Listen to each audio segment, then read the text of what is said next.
Hello and welcome to the podcast. We've got some very big news, haven't we, Dom? We certainly do, yeah. We're treating you to something special.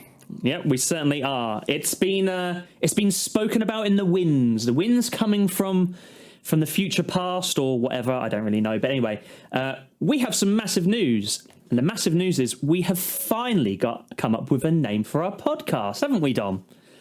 Yeah, it took a long time, a lot of Googling, some soul searching, but eventually, yeah, we've come up with it. So, tiny bit of backstory towards this. We have legitimately, since the first pod, been trying to come up with a name, to the point where it almost become a meme and a bit of a joke that we were the yet to be named Magic the Gathering podcast. We even toyed with keeping it, but we both decided, we want to have a bit of an identity and we wanted to actually come up with something, and we finally did. Dom, why don't you take it away? Why don't you introduce the new name for the new podcast?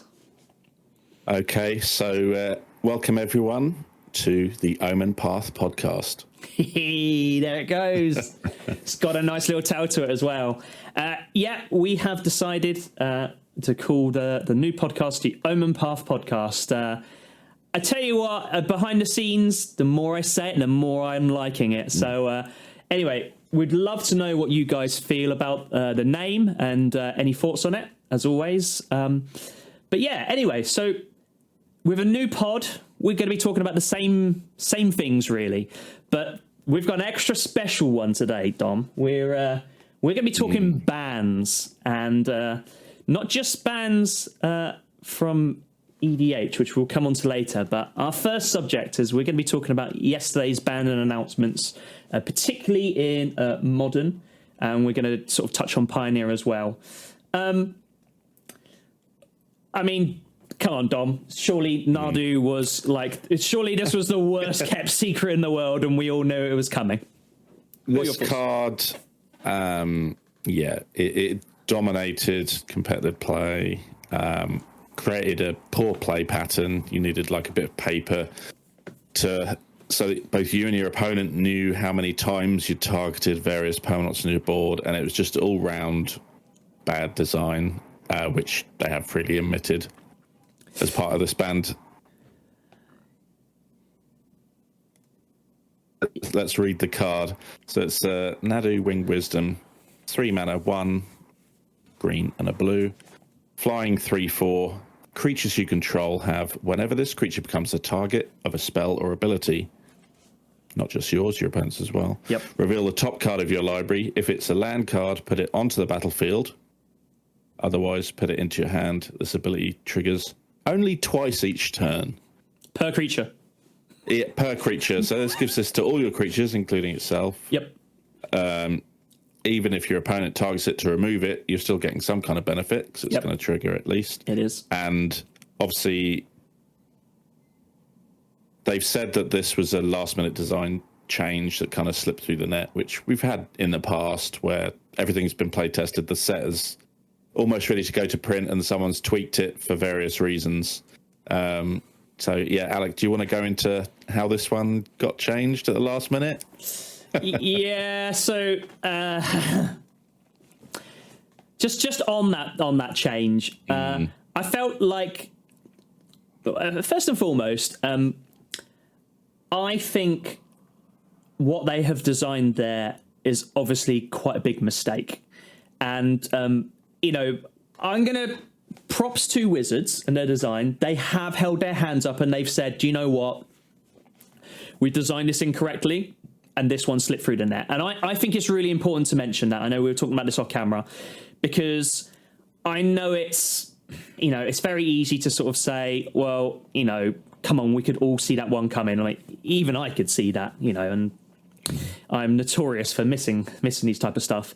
But I do think it's important to recognise that they did hold their hands up, and they have, arguably maybe a bit too late, but they have at least made or done the right decision to ban it, particularly in Modern, because it was causing some big issues, and those subtle changes that they have changed, which is realistically has broken the format. realistically, at Amsterdam, I can't remember the numbers, but I think the top 8 were, I think, was it 6 of 8 were playing Nadu or something along those lines. It was a big amount, and I know there was a lot of talk about it while we were at Amsterdam and beforehand. So yeah, it was one of those decks where, okay, you might be able to build a deck to beat it, but your best chance of winning is simply to play the deck. So it creates a stagnant game. Exactly. I think I think that's the ultimate lots of mirror issue. Matches as well. Yeah, exactly. I think it causes a lot of problems, which is effectively you're either watching someone play Magic at worst, and at best, the value you can get off that is incredible. I do think that if they was to change the design to to only maybe once per turn, or only once per creature, or once, I think, is that gonna completely fix it? No. Maybe if lands come in tapped as well, I think maybe that could potentially. Yeah. I think then we're in the ballpark where you could probably work around it a little bit, and the value. I mean, to get a land off the top of your library untapped that's wild, isn't it? It's for obviously this combos up with a lot of zero cost artifacts to equip and things like that, and there's a creature that's like pay 0. Prevent the next one damage that would be dealt or something like that. So you can just, it's so easy to trigger for no mana, and you're just getting lands and lands and lands that help you combo and effectively draw your whole library and put all your lands into play. You're like, oh, suddenly it's a bit too silly. The fact that cards like, is it Shuriko? The 0 mana artifacts that basically saw no play in any formats beforehand. All of a sudden, the spike in price was just phenomenal. It tells you the power of the deck and the level. But you made a really good point earlier, which is, if you're coming up against it and you just can't beat it, you kind of join them, don't you? That's how the old saying goes, isn't it? Yeah. So you had to, if you wanted to be competitive in those events, and at the same time, it was so powerful. Everyone kind of knew it was going to be to ban. Yeah. But if you want to win a match in the meantime, you have to fork out all this money to buy these cards, and it's just feel bad for everyone. Yeah, exactly. And I fundamentally do believe not just the playing experience of your opponent, but I do believe that is part of the reason as well. I think they've had to address it, and there's an argument that sort of said this should have been done in the last ban announcement, or should have been done earlier at one point. It sounds like Wizards are trying to ban less often, instead of just when we had the period of Eldraine where there was emergency ban after emergency ban after emergency ban. And I do kind of get it, but I feel like this one maybe warranted an emergency banning. Yeah, it's interesting. It's like I've seen in the article they go through how players should be able to expect when the next ban is coming. Because if you did buy them all a week before the event and then it gets banned on the Monday, you're kind of, it's just not good. Not good for anyone. It's bad for retailers, bad for LGS, it's bad for the players at the end of the day. Yeah, fundamentally, I think this all boils down to the wrong design, and but they've acknowledged that, and hopefully this sort of stuff doesn't happen again. Look, as I've stated on the pod many a time, I enjoy playing with power and I enjoy seeing power, but there is a level, and when you've got a card so incredibly overpowered that basically most of the meta is having to play it, or it is. It's join the mob, or you don't get a shot, really, isn't it? Or it has been. Certainly seems like it.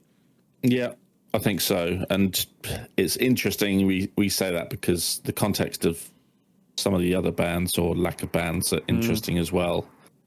In that, obviously, Nadu's been banned in Modern. Grief has been banned in Modern as well. I was just about to bring this one on. Yeah. So this is a not a huge percentage of the metagame, maybe I think it was 13% or so. Whereas you've got cards that the One Ring escaped a ban, and that is kind of 40% 47%, I think, of the meta. So it's I find it's a very difficult one. We'll come on to the One Ring in a minute, but Grief I kind of get. So it's to my mind, it sounds like it's the abusing of cards like with Grief and Ephemerate that is basically a 2-for-1. Yeah, you can start the game before you've even had a turn. You can be down the best 2 cards in your hand, right? Yeah, exactly. So Grief takes a non-land card from your opponent's hand, effectively. If you've got a Grief in hand, another black card of some sort, a white land and an Ephemerate, you're basically turn 1. You're taking 2 cards off of them.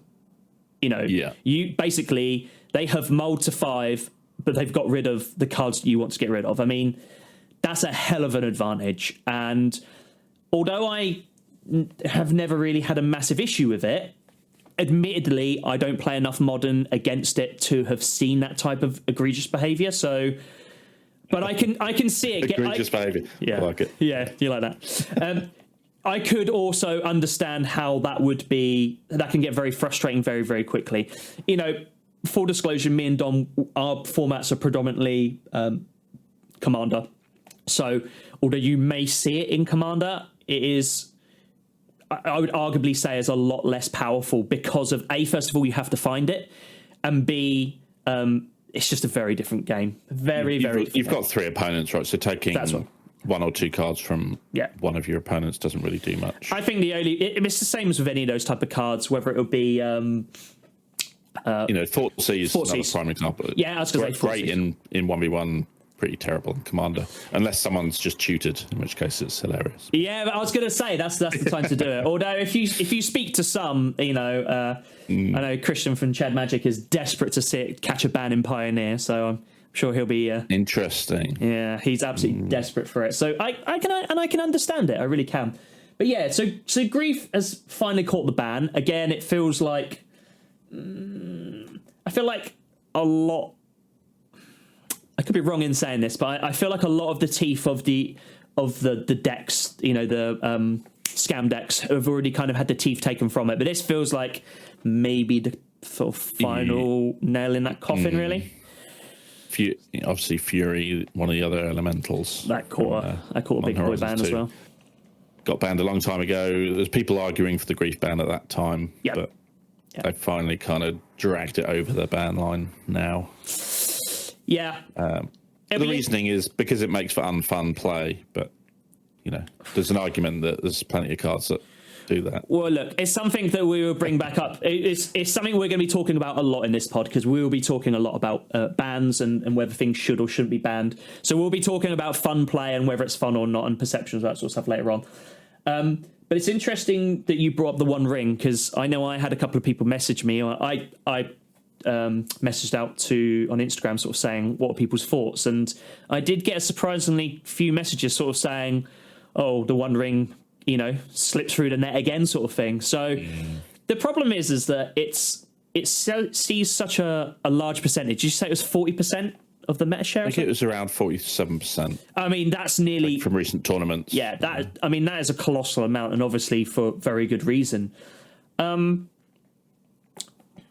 The problem is it only costs generic mana, so it's 4 generic mana, right? Yeah. So literally any deck can run it to begin with. So it kind of is an auto-include, really, isn't it?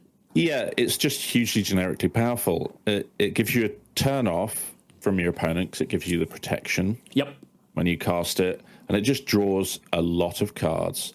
And, the downside is obviously it gets these counters and you start taking damage, but when you've drawn, 6 to 10 cards, you've drawn the next copy. Yeah. So you just cast the next copy, right? And life's a resource. Do you know what I mean? At the end of the day, and even if you've got, you're taking all this damage, but if you're seeing first turn you're seeing an extra card, second turn you're seeing 2 cards, third turn you're seeing 3, it ramps in accordance. And to be quite honest, it was, what are the counters called on it? Is it it's not burden counters, is it? I think it is, yeah. Well, I think it is. So if you was to sort of say you can draw an extra card, but the burden counters go up, but you don't, do you know what I mean? So you can only draw 1 card, but the amount of burdens go up, then that may have leveled it a little bit, but it's hard to sort of say. So I don't know. I think it'll be really interesting to see where the meta falls on this, and it'll be interesting to see what happens over the next couple of months. I think it's just before Christmas they're talking about next bans, isn't it? If I remember rightly. Yeah, so it's going to be on December the 16th. Okay, so the next. we've got RCQs coming up, and we've got bits and bobs. So it'll be interesting to see how that format settles. Talking of formats, there were some more bans. There was bans in Legacies and Vintage. We're not going to discuss those because both me and Dom just don't know enough about the formats to really have an informed decision. But interestingly enough, Legacy Grief did catch a ban as well, and I have heard from a couple of people that it's been causing a lot of issues and in Legacy and has been wanting to happen. So, which is interesting. Vintage, I couldn't even tell you anything about, other than I very much enjoy watching it, and that's the only thing I can tell you. Yeah, Vintage. I will just talk very, very briefly about one of the bans in Vintage, which is Vexing Bauble, and it's a new uncommon artifact and it's whenever a player casts a spell, if no mana was spent to cast it, counter that spell.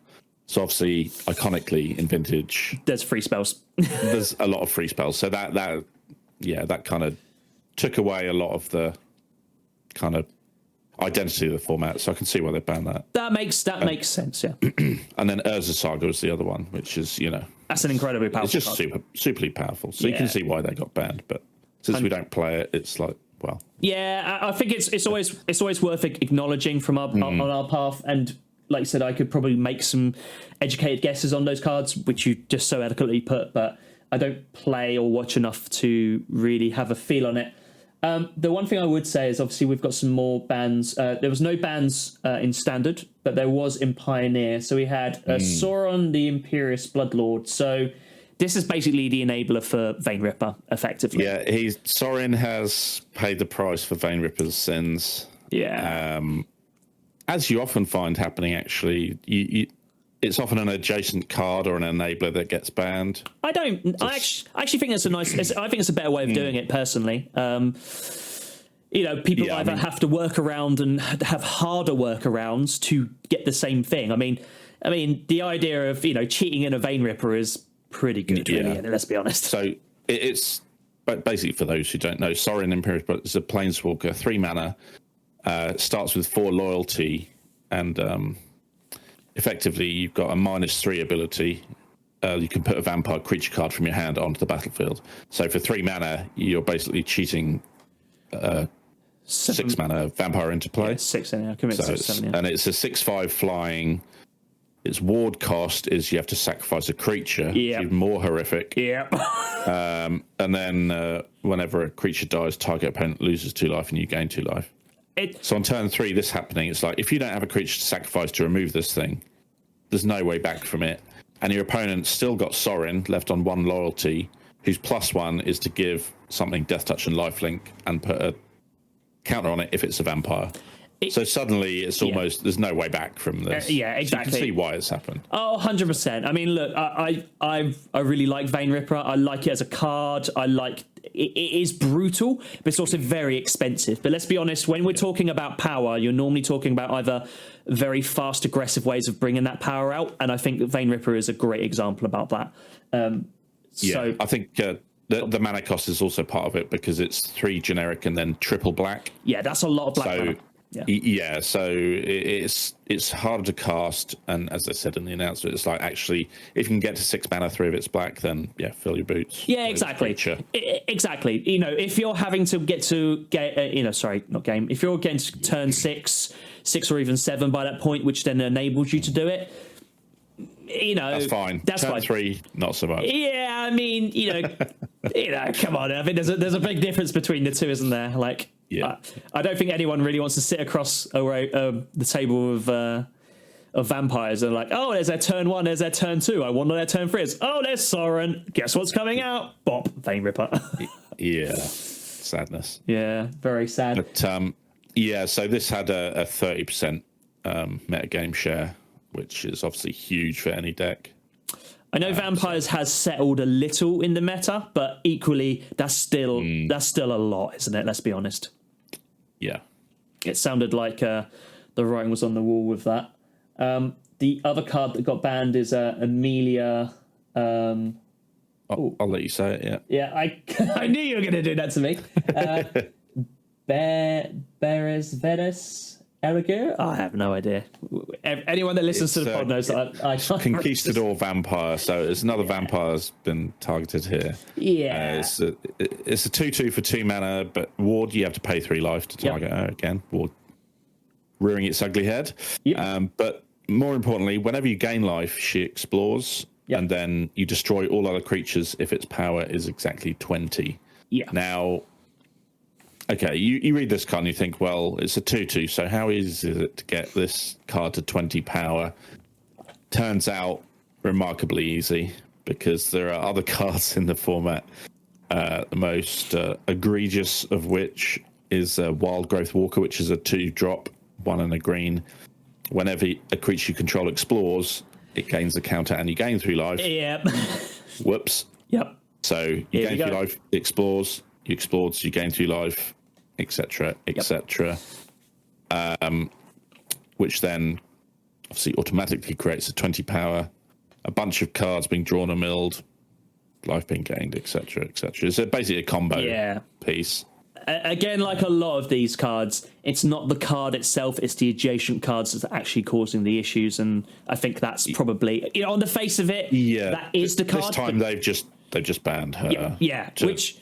Which I think makes sense, because I don't really think you see too much more play out of the other cards, so you're still going to have, effectively a 2-mana 2/2 with a ward of pay 3 life. That's not terrible.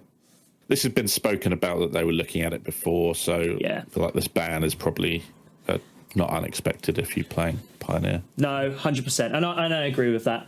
The other thing that's interesting to note for you Arena players is that there is the same bans in Explorer as well. So for anyone that doesn't know, Explorer is effectively the online version of Pioneer. But interestingly, Dom, you were saying it sounds like they're trying to move those two together. So it's been spoken about for a while that obviously it would be nice to have Pioneer fully, and they've decided to align the bans as they're working towards that. There's no reason they couldn't have done it already, to be honest, because they've started putting like modern sets in and things like this, and older sets. They could have done it by now, but it's nice to see them acknowledge that it is actually on the horizon. Yeah, I think that's the thing. There's no pun intended. No, well, no, exactly. I think that's the thing, isn't it? It's when there is a big argument to sort of say, Wizards is a big company with some deep pockets that they could resolve this issue quite quickly. It's not as easy as wave your magic wand. It's going to take manpower and time. I think it's fair to acknowledge, and obviously for whatever reason they've decided it doesn't need it, or they don't want to put it into it, and that's up to them. I mean, at the end of the day, the person programming the flashy animation for the mythic you just played isn't probably the same person that's trying to get these cards to functionally work within the programming as well. So exactly. It's not like making it look cool is taking it away. It's just they seem to be dragging their heels a little bit, I think. I suspect they've also got to bring all of the standard sets into this as well and get them to work. As well. I suppose it's easier with standard because they are sets that are up and coming, so they can work on. Other than they've got, their primary is going to have to be on that. Other than dragging up previous sets, your Dominarias or whatever, or your other stuff that is needs to be just not standard legal. That's not been in the game, so that almost looks like you're going over old treaded ground. They're also doubling down on creating cards for alchemy, which is.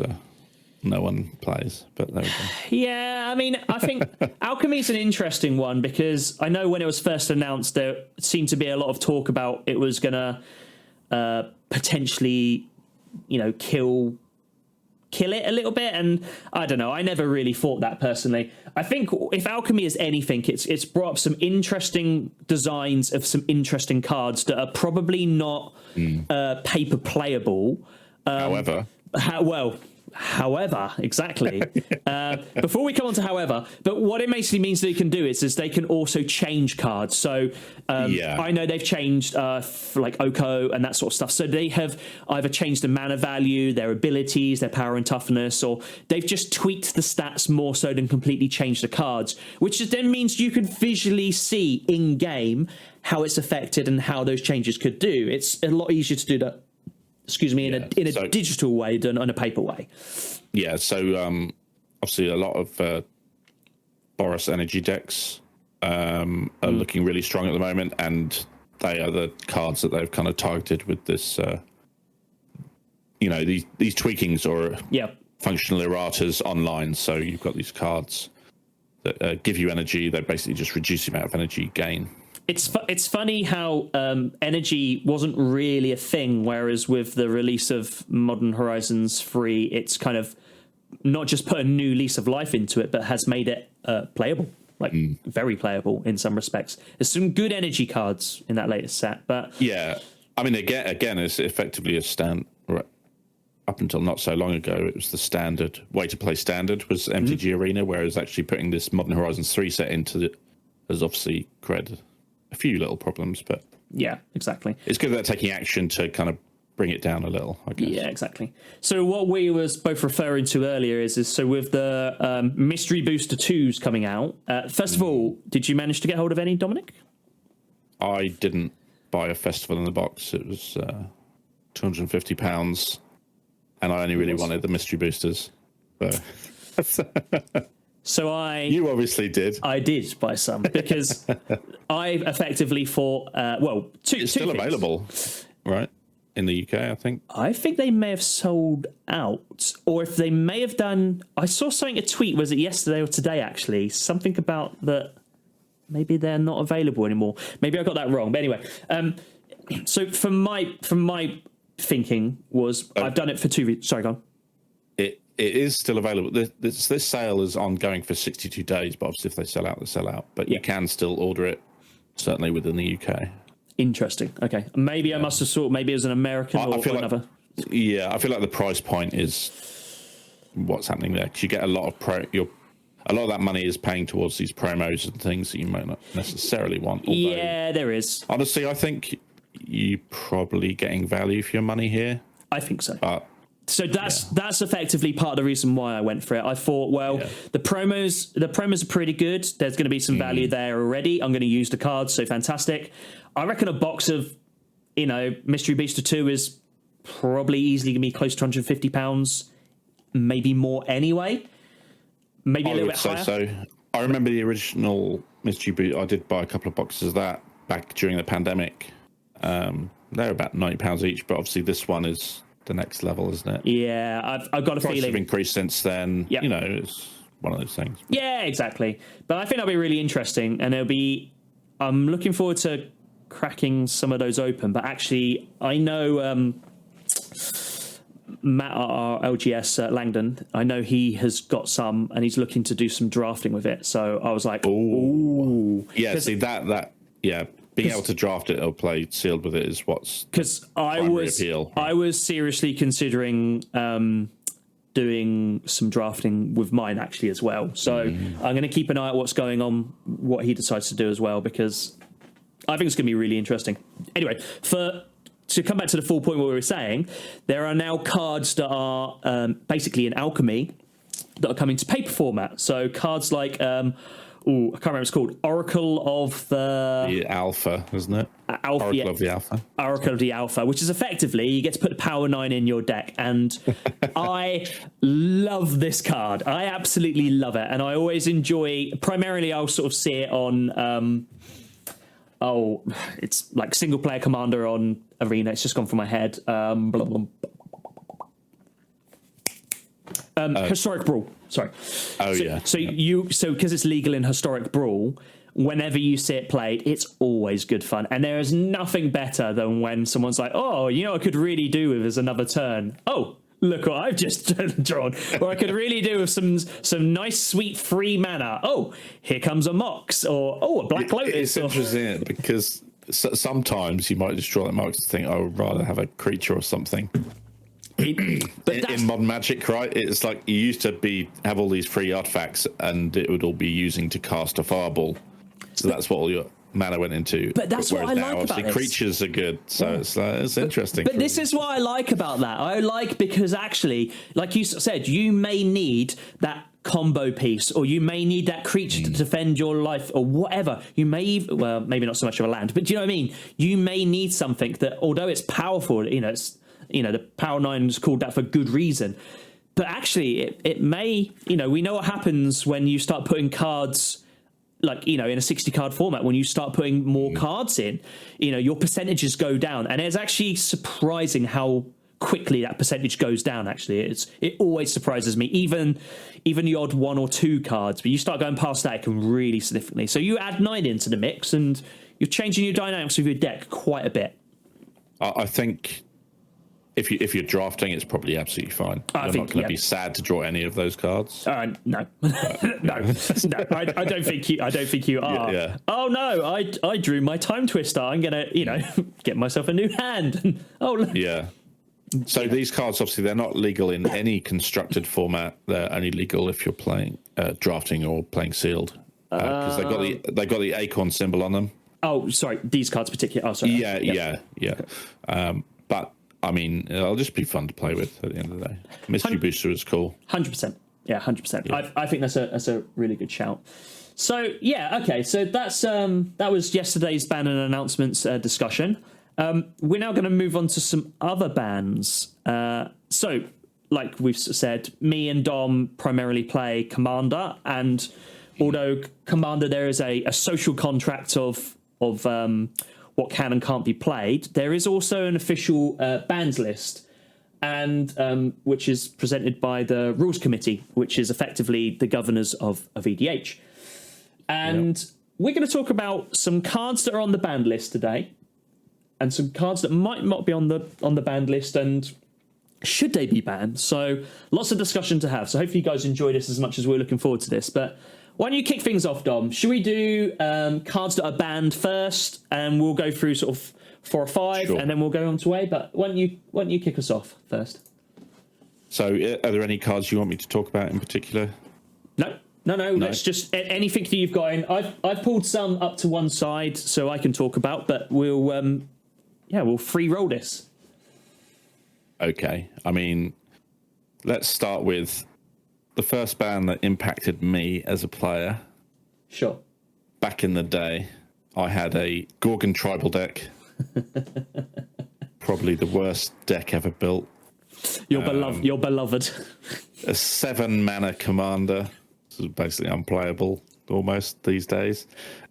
Called Dummy, the Sage of Stone, and just all of the Gorgons and things. There is a few from Magic's history. Most of them deal with like taking away the powers of opponent's creatures and things like that. But within that, I also had a couple of other Theros cards alongside the Gorgons, and one of them was Prophet of Kruphix. Prophet of Kruphix. Talk to me about Prophet of Kruphix. So this card is a 5 mana 2/3. So it's 3 generic, 1 green, 1 blue. Mm-hmm. Human wizard. And it has some interesting text on it. So it says, untap all creatures and lands you control during each other player's untap step. Yep. So obviously there's a famous card that does this already. Yep. But it also has another line of text in it. You may cast creature cards as though they had flash. So surely this is just an expensive Seaborn Muse with a bit more flash, isn't it? Surely, Dom. Surely there's nothing wrong with this at all. Unfortunately, being able to untap and play creatures in all of your opponent's turn, if you've got any kind of enchantment that draws you cards when you play creatures or they enter the play, suddenly you're playing like 2 or 3 creatures in all of your opponent's turns. Then you untap and you hoof them, and the game is over, right? But in my Gorgon tribal deck, this was just a terrible card. It wasn't a Gorgon. It didn't really do all that much because all Gorgons cost like 5 mana, and they're just 2 5s with Death Touch. They're pretty terrible. So at the time, I was devastated. But yeah, this probably deserved a ban, I think. Look, as much as we just make a little joke about that, this card is wild. This card is wild. I mean, so I can't remember exactly what Seaborn Muse is. Untap all was it lands? I can't quite remember. Or was it all permanents? Maybe have a little look at that, but just quickly. So this card is untap all creatures and lands you control during each other's player's untap step. So Seaborn Muse is all permanents. Okay, so basically we've got the first part basically attached to this, and this is a more expensive version if I remember. What was Seaborn Muse? Well, this doesn't untap your mana rocks. Mm-hmm. This only untaps your creatures and lands, right? Yeah, but I think let's talk about. I mean, Seaborn Muse is a very powerful card, and I know when it comes to creatures, I've been guilty of this, and I will always be guilty of this as well. And I always sort of say it dies to removal, right? But I think actually that's not the most powerful part. The powerful part here is you may cast creature cards as if you'd had Flash. Flash is wild, particularly if you're untapping all your lands and your creatures that potentially can create mana. Exactly how you just sort of said it earlier. What's that? Oh, okay. I'm gonna in your untap step, I'm gonna untap my cards. Oh, in response, I'm gonna flash out, a creature, whatever. Doesn't really matter. Or even it's not even that. You untap all your stuff, and they go right. Okay, I'm going to combat, and you can either in response, I'm going to do something that could significantly affect their turn, or even just, okay, well, I'm going to go and attack you. Great, okay, well, in response, I'm going to flash these things in a block. Like I flash in an Elish Norn, and I'm going to take out your board. Ruined. Yeah, your token deck is gone, exactly. So what you're effectively is going on is someone has to play 3D chess against you, whereas they're just playing, checkers. They're playing noughts and crosses, effectively, aren't they? Do you know what I mean? You're playing two different games, and I think that's. I don't know the full ins and outs of. I know if you go onto the website, I think it's mtgcommander.net, they even give you their reasonings behind it. Some of them are quite old reasonings, but still. So I'm gone. I'd like to read the reasoning for this one because I think Seaborn Muse creates the similar kind of game state sometimes. I think the flash is very, very important, which is obviously what's led to this ban. But they've said Prophet of Kruphix creates a gameplay pattern where the controller of the card can interact and meaningfully play during each other player's turns. Yep. This inevitably leads to one player monopolizing play time without definitively ending the game. So I want to just put a point here because I am a big advocate of there is a time and a place. And I'm not talking about a salty scoop, but I think there's a time and a place where you say to your other members, have you got a way to deal with this? Commander is a social game.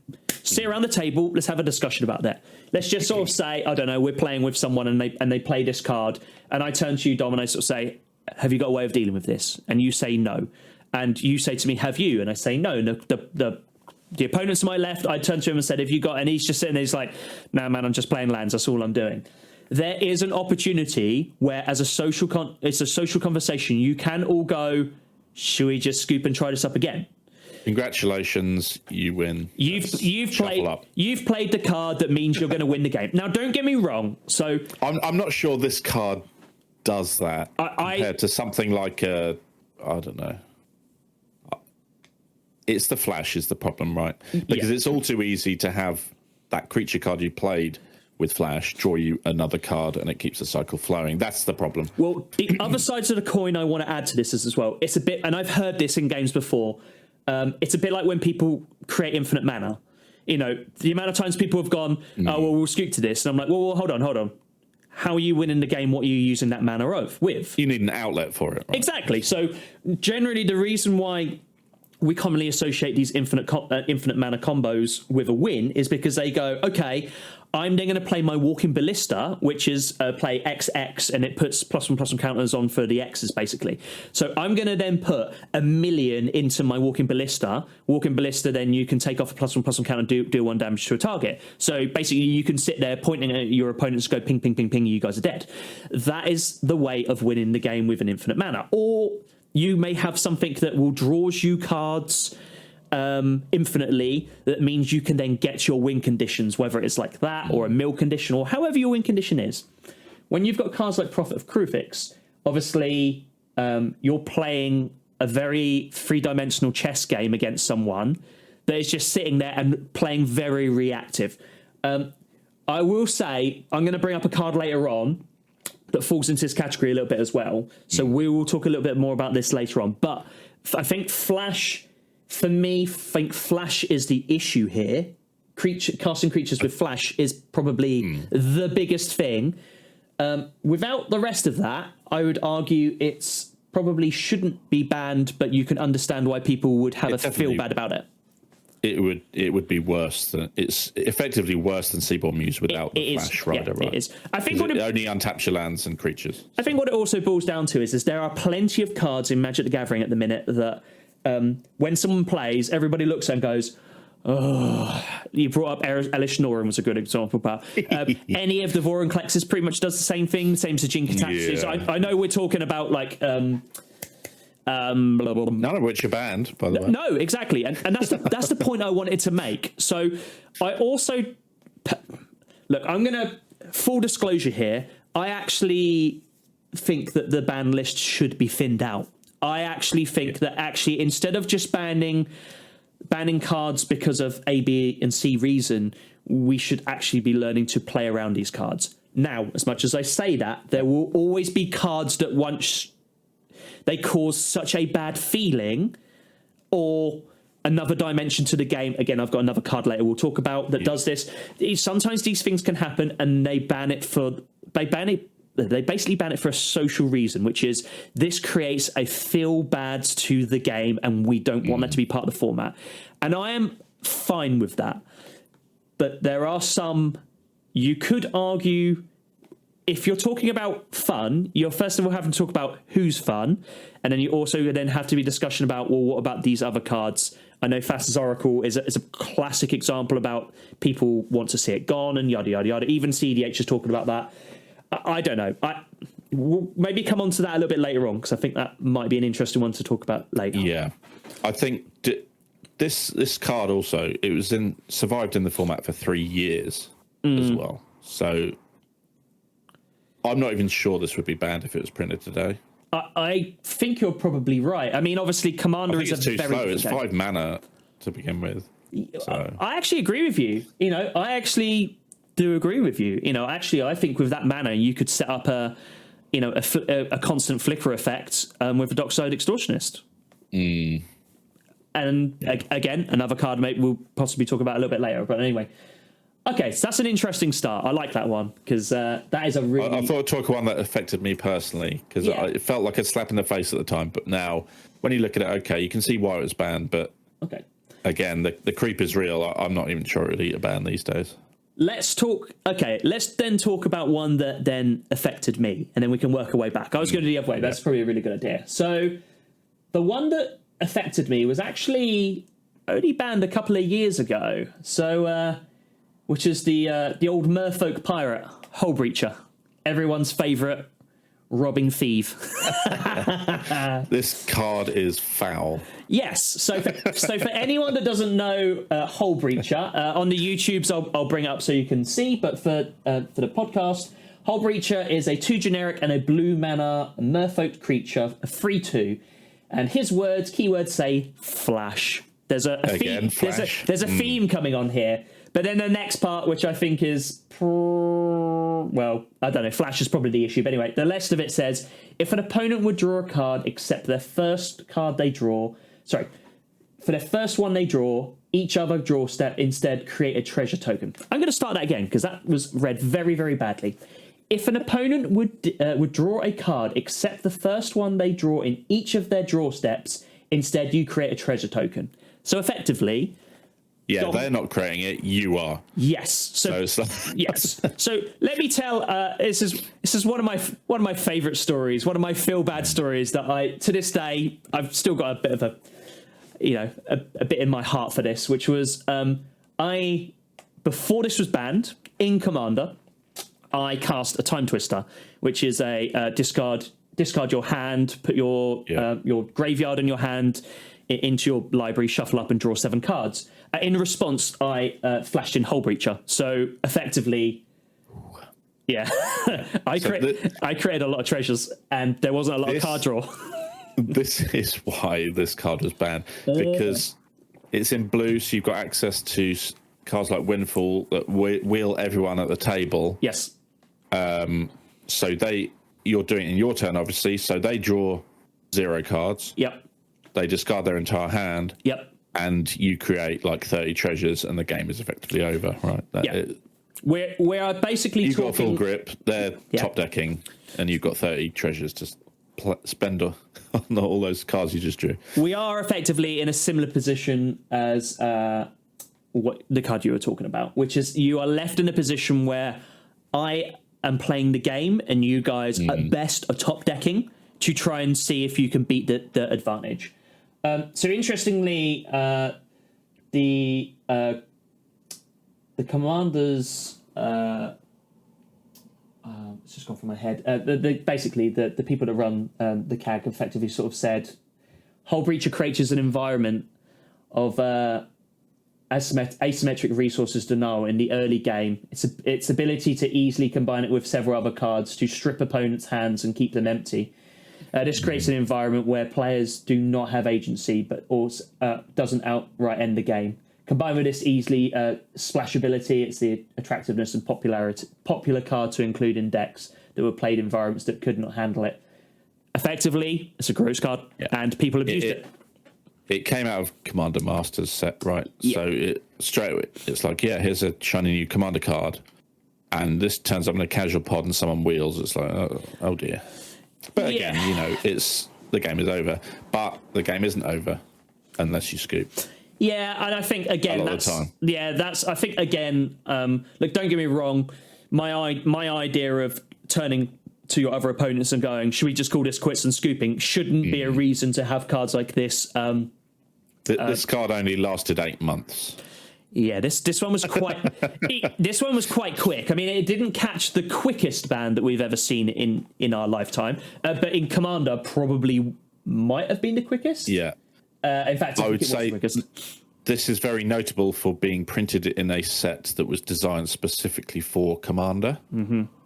So, obviously there's an argument that that Commander didn't need it. But originally, right, it was a found format. So all these other cards that were just too slow, too terrible to play in any other format, found its way into this format. Yep.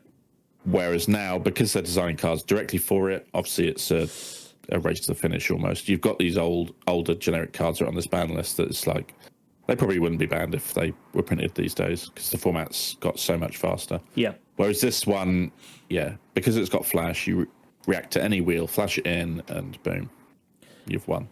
I think flash. I mean, effectively, to my mind, flash is the key here because this card effectively is like a Narset Power of Veils.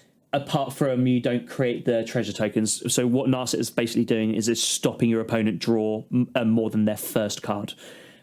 So you're effectively stopping card draw. I would arguably say with that is that, yes, that can also be quite vile, and you can still play a Narset and, I'm going to win I'm going to Time Twister, but also there is another point of interaction allowing people to stop this. So, for argument's sake, a Hull Breacher on the stack with a Time Twister or a Windfall or Wheel of Fortune, whatever, there isn't really a way to stop that unless you, I don't know, you're looking at like stopping abilities. You have to remove it, right? Well, you have to remove it from the stack. So basically, it's going to have to be It's going to have to be countered, or well, you can remove it before the wheel resolves. That's the window, right? Yep. Yeah, exactly. Whereas, say something with like Narset, I mean, even like a lightning bolt or anything that can deal damage. There are so many creatures, tap to do 1 damage or anything like that. There's lots of cards, target any target or planeswalker. There are ways of removing that, so there is another layer of protection. Again, honestly, shout out to anyone who plays lightning bolt in Commander. Oh, hold on! I think I've got lightning bolt in a couple of mine. I personally, it's honestly fine. Yeah, I think it's good removal. Also, there is nothing better. I haven't done this for a long, long time, but there's nothing better than when someone is really low and they're like, "Okay, I'm off to win my game." I'm like, in response, I'm going to lightning bolt I'm going to take you're down on 2, and I'm going to take you 3 life. And they're like, "Oh, I have no responses to that." It's like, well, I guess everything else you've got in the stack is just disappearing then. Look, again, this is why I think, again, the dice to removal argument, in my mind, is valid, but there has to be a point to be able to do it. And if you're flashing cards in, bear in mind, by the time this hits the board, it's probably a bit too late, really, isn't it? Let's be honest. Yeah. And you're basically using a key piece of removal to stop something horrific. You know, as much as I've played this card with wheel effects, and as much as I did enjoy it, I know I'm a monster. I'm not going to apologise for it, but I also will partly apologise for it. Even I know there's a time and a place for this. Am I rocking up to pods with new players or people with precons? No way. Like, this is... You play this type of deck, it's the same as with any of my Azorius decks, my really nasty ones. You play it with the right pod for the type of people that know what you're going to go do and are happy to play against it, or may not be quite happy but will endure it. Do you know what I mean? But my argument is learn to play around enduring, playing against you in summary. Yeah, I might have been the issue once or twice. Okay, so sorry, Gon, you want to say something? I was going to say, honestly, it's fine if you're the archer. I mean, you know, you've got 3 other players that can slap you silly, so, you know. Well, that's why there is an example where my argument would be there are cards that will give you a lot of mana value, and actually the way I think about it is all it does is it shines a light on you, and you've got 3 opponents to go, oh, he's just created a lot of mana there, or he's got a way of creating a lot of mana, which I think the social side of things make people kind of go, we need to keep an eye on this. If not, okay, well, everything's been swung at you just because of the potential. You know, let's be honest. Excuse me. Fast, available mana and a lot of production of mana leads to powerful plays. We all know that. Do you know what I mean? Yeah. We all lead to that. Yeah. Okay, so let's go on to... another card here. So I'm going to talk about a card here on the banned list that's called Chaos Orb. And Chaos Orb is an artifact for 2 generic mana, and its ability is for 1 mana, not a tap, just 1 mana. Flip Chaos Orb onto the playing area of a height from at least 1 foot. Chaos Orb must turn completely over at least once, or is discarded with no effects. When Chaos Orb lands on any cards plays any cards in play that it touches, are destroyed, as is Chaos Orb. So basically, it's kind of a mini game within a game. Yes, this sounds like an uncard, doesn't it? Effectively. Yes. This is an alpha card, my dude. This is not an unfinished card. This was released in alpha, and their explanation for banning it: cards that require manual dexterity present unique accessibility challenges for the format. We don't want Commander to be a format that you can only play and engage with specific physical actions. Chaos Orb incentivizes players to physically spread their cards out over a large area in order to minimize possibility of multiple permanents being affected.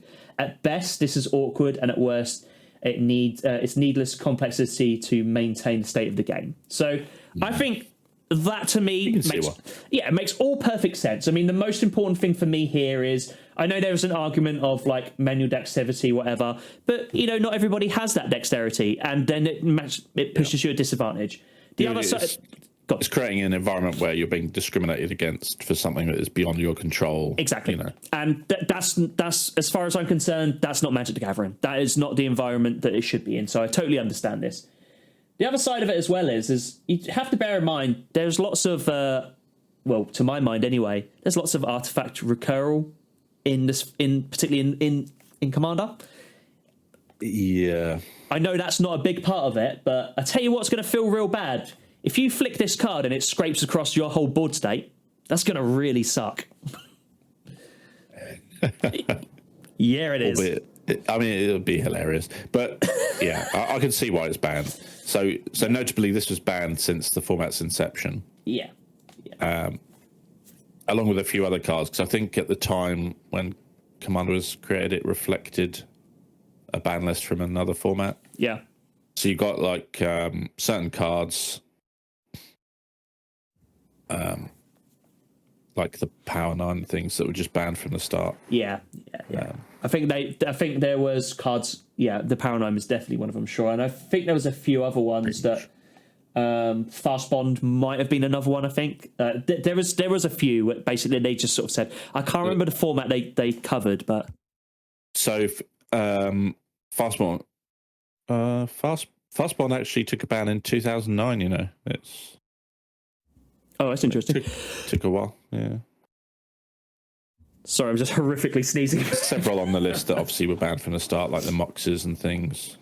Yeah, well, that makes sense. I mean, it is you know... Sorry about that, Dom. I was just sneezing my head off there. So, yeah, Chaos Orb's a really interesting one, though, because the other cards we've already spoken about, we're talking about the playability of the card, whereas I think this one shines an interesting light, which, again, comes down to manual dexterity as well as the other parts of it. I think that is an important distinction, and I think it, for my mind, is a decent enough reason for a ban, really. You know, we shouldn't be... There should be no... there should be no stepping stones or accessibility points to playing this fantastic game. It should be available to anyone and everyone that wants to play it, as far as I'm concerned. Yeah. So, there's another card that's similar, isn't there? It's called Falling Star, which it is effectively banned for the same reason. There's certain cards that... Yeah, it's the same sort of thing, if I remember it. Flip it into a playing area from a height. Yeah, it's pretty much exactly the sort of same. Yeah. It's that type of engagement, which, in truth... makes perfect sense to why it would have been banned, sort of thing. Yeah. What about why don't you give us another one on this ban list that you like what I've talked about? I'll give you another one that affected me slightly. Iona, Shield of Emeria. It's a 9-mana angel. Yep. It was in the format for 10 years before they randomly decided to ban it. Yeah. And this card, it's a 7/7 flying angel, legendary creature, so you could have it as your commander if you particularly wanted to. But when she enters the battlefield, you choose a color, and your opponents can't cast spells of the chosen color. Now, you know, if there's a blue player sat across from you, brilliant. Perfect card. Exactly what you need. No, it's rude. I was going to resolve from now on. That's rude. Perfect. It was in the format for 10 years. Sorry, can I just stop you there? By the way, Mana Tithe is white, is not blue. Oh, yeah. So, you know, and there are other counter spells. If this 9-mana creature resolves without you countering it in the first place, you're the author of your own misfortune. Yeah. Obviously, if it's not your commander, you can get into shenanigans. You can reanimate it. Yeah. Okay, it costs you 9 life, but who cares? You just shut down the green player who automatically wins every game because they're playing green. Exactly. So, yeah, I mean, I'll read you the reasoning, and it makes sense, but I'm still salty about this because it was in the format for a decade. Sure. And you know, there's always a tongue-in-cheek saying it's a white card and angels. I know you love the white, and I know you love the angels. So yeah, exactly. But there's always that tongue-in-cheek thing. It's like certain cards only got banned because someone played them against the rules committee and they had a sad time in that game. So then they end up on the ban list. And this is the prime example of that. Because of what happened when this was banned, they actually unbanned another thing, which I'll touch on very, very briefly. Sure. But so Iona's ability to lock entire colours out of the game makes it brutally efficient at removing agency from other players at the table, especially when opponents are playing 1 or 2 colour decks.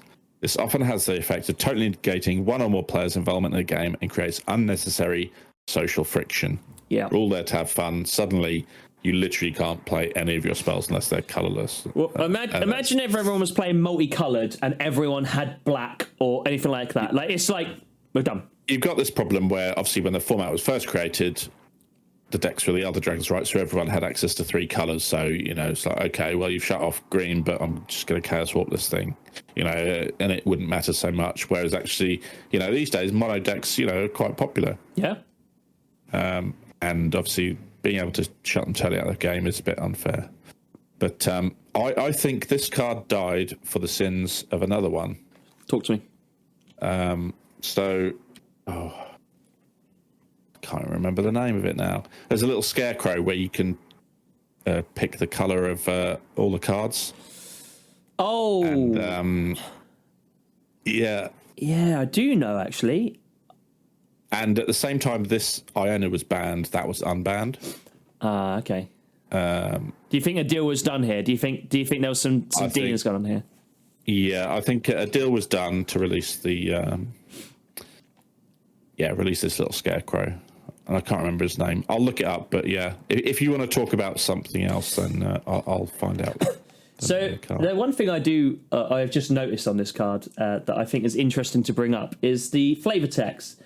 No more shall the righteous cower before evil. I think those words really do kind of sum this card up really quite well to a certain degree, don't they? And this is why I love flavor text. Sometimes the flavor text on cards are just so spot on. It's just amazing. Particularly the 40k cards, like the flavor text on them. Oh, the artwork's amazing as well, but the flavor text on some of them are just so good. Absolutely. Yeah. So it was the Painter's Servant was the name of the card, but Painter's got Servant. unbanned at the same time. Right. Okay. So this is a little scarecrow, 2 mana. As Painter's Servant comes into play, choose a color. All cards that aren't in play, spells and permanents, are the chosen color in addition to their other colors. So really, it doesn't really matter what color you choose. They're so obviously incumbent. Obviously, one or the other deserves to be on the ban list.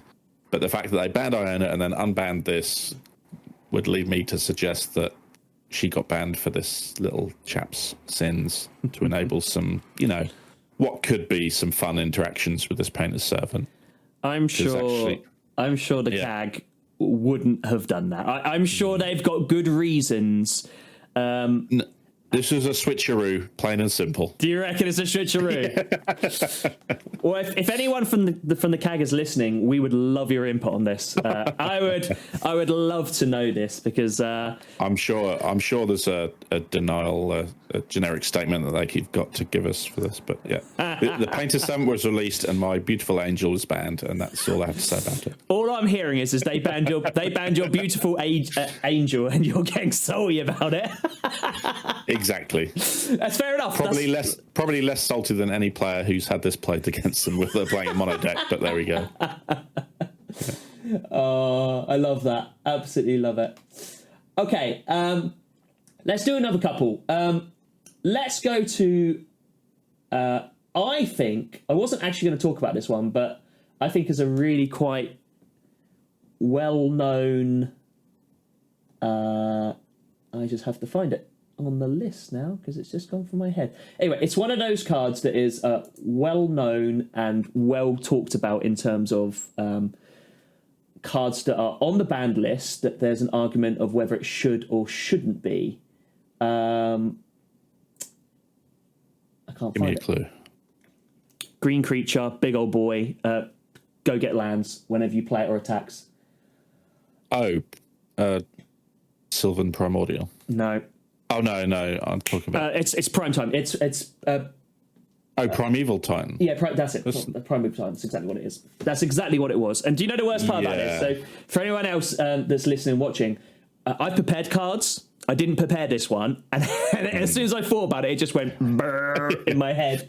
Leaked out of your ear. It did. So Primeval Titan is a funny one. A little bit of a backstory towards this. When I first started to play Commander, I never really used to understand why this card was banned.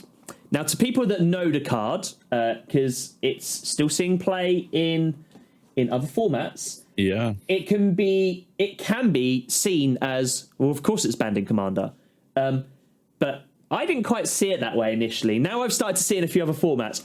And I've played more Commander. I now understand this a lot more. Primeval Titan is a 6/6 for 4 generic and 2 green. Sorry, brain, engage. It's a creature. It has trample. It says whenever Primeval Titan enters the battlefield or attacks, you may search your land for up to 2 land cards. Important. We'll come back to that in a minute. Put them into the battlefield tapped, then shuffle your library. So what it basically says is you can go get... This isn't a basic land. This is or even you can only get a forest or a mountain or an island. This says any land. So if you're playing green and you're playing lots of, if you're playing lots of creatures, you can go grab yourself a Gaia's Cradle. Gaia's Cradle is a land that you tap it and it gets you 1 green mana for each creature you have. You could go get anything. Thespian Stage, you could go, it basically creates a copy of another land that you have in play or anything like that. A classic could be a Cabal Coffers and an Urborg, right? So it makes all your land swamps and then you can tap massive mana straight away. Yeah, exactly. And that is just for 6 mana. And that's just to enter in the battlefield. Next time you go to attack, I mean, a 6/6 with trample is still a problem to deal with. But then you turn it sideways to attack, you do it again. Oh, well, I'm going to go get Field of the Dead, and I'm going to go get, I'm now going to go get my 7th land. Oh, I'm now creating zombies. Or there's so many different lands you could go do in this sort of scenario. The saving it gets worse the longer the game goes on, right? Because there's always going to be powerful lands printed. It's not, it's not. You could argue this is not just aggressive ramping. You could do a Gates deck, and the famous Gates deck. We can win that way. Exactly. There's just so many ways that this can be done. Now, there is still an argument with the power of the game now of whether this should be banned or whether it should be unbanned. I'm gonna throw you in the limelight here, Dom. What do you reckon? So I pretty famously play Atali as a deck. You do, and I would say that is way worse than this, honestly. This just fetches 2 lands. I get, 4 spells off mine and my opponent's libraries. I mean, this does enable combos. That's why it's banned. Yeah. If it said forests and it was printed these days, it probably wouldn't be banned. Yeah, if it said basic, maybe it would say 1 land. Rather than so 2. Maybe if it sort of said a forest or 2 basic forests. But I mean, you got to remember, a lot of Commander nowadays, unless you're playing, play this in a mono green deck, but you're going to run out of basics eventually, aren't you? And I know that's a silly thing to say because, you're going to run out eventually once you've pulled out 20 from your library. Do you know what I mean? That's just obscene. But I think, obviously, there's a Golos, Tireless Pilgrim got banned. Well, I was going to bring that one up a little bit later, so we'll talk about that. I feel like these are almost one and the same in terms of their primary effects. I actually agree with you. We'll carry on to Golos in a minute because I was going to talk about that one before we swapped over to cards that are not unbanned. But just from the position of what the RC have said here in terms of why they banned it, in a format where 6 mana spells are per of the course, and the card of tutors are 2 non-basic lands, and the demands an immediate answer to prevent its owners from further accelerating mid to end games is problematic. Even if it's removed immediately, the lands get are hard to interact with. The result it decides, but not end the game and frequently. And when it doesn't, it all becomes to a focal point of the rest of the game, and the players fight over it. We want Commander games to be decided of who casts the biggest spells, and prime time easily tips those scales. That's an interesting line of text. We want Commander games to be decided by who casts the best big spells. But yeah, that's his Oracle, isn't that? Is it? Well, I was going to say, competitive EDH, which is what CEDH is effectively, is most of the time, if you look at that, it is commonly known, but most cards, even 3 mana cards, they need to be spectacular to even be in the deck, let alone anything else. So it's a fundamental reason why, obviously, Wizards don't control this format, is because this was created as a social format, not a competitive format. Yeah, and I think that's a really important. That's really important to make a distinguish about, because although I've just effectively sort of said, CDH or the competitive version of this, this would basically be unplayable. To a certain degree. But it's funny that line of text, it sort of lines into what we've sort of said, but these are very 2 different formats, and I want to make that nice and clear, because CDH or competitive EDH is a very different beast. You all sit down into the pod, and you know what we're there to do, which is to win. You sit down in a casual Commander pod, that isn't always the focus, and certainly shouldn't be the focus. The focus is on sitting down with friends or new people and having fun playing the game we love. So I just want to make that distinction. Although the lines made us both chuckle, there is a reason, and I still, to a certain degree, agree with what's been said here. But coming back to what you were saying earlier, which is, I think there is an argument that there are worse cards available now. Does that mean it should be unbanned? I don't know.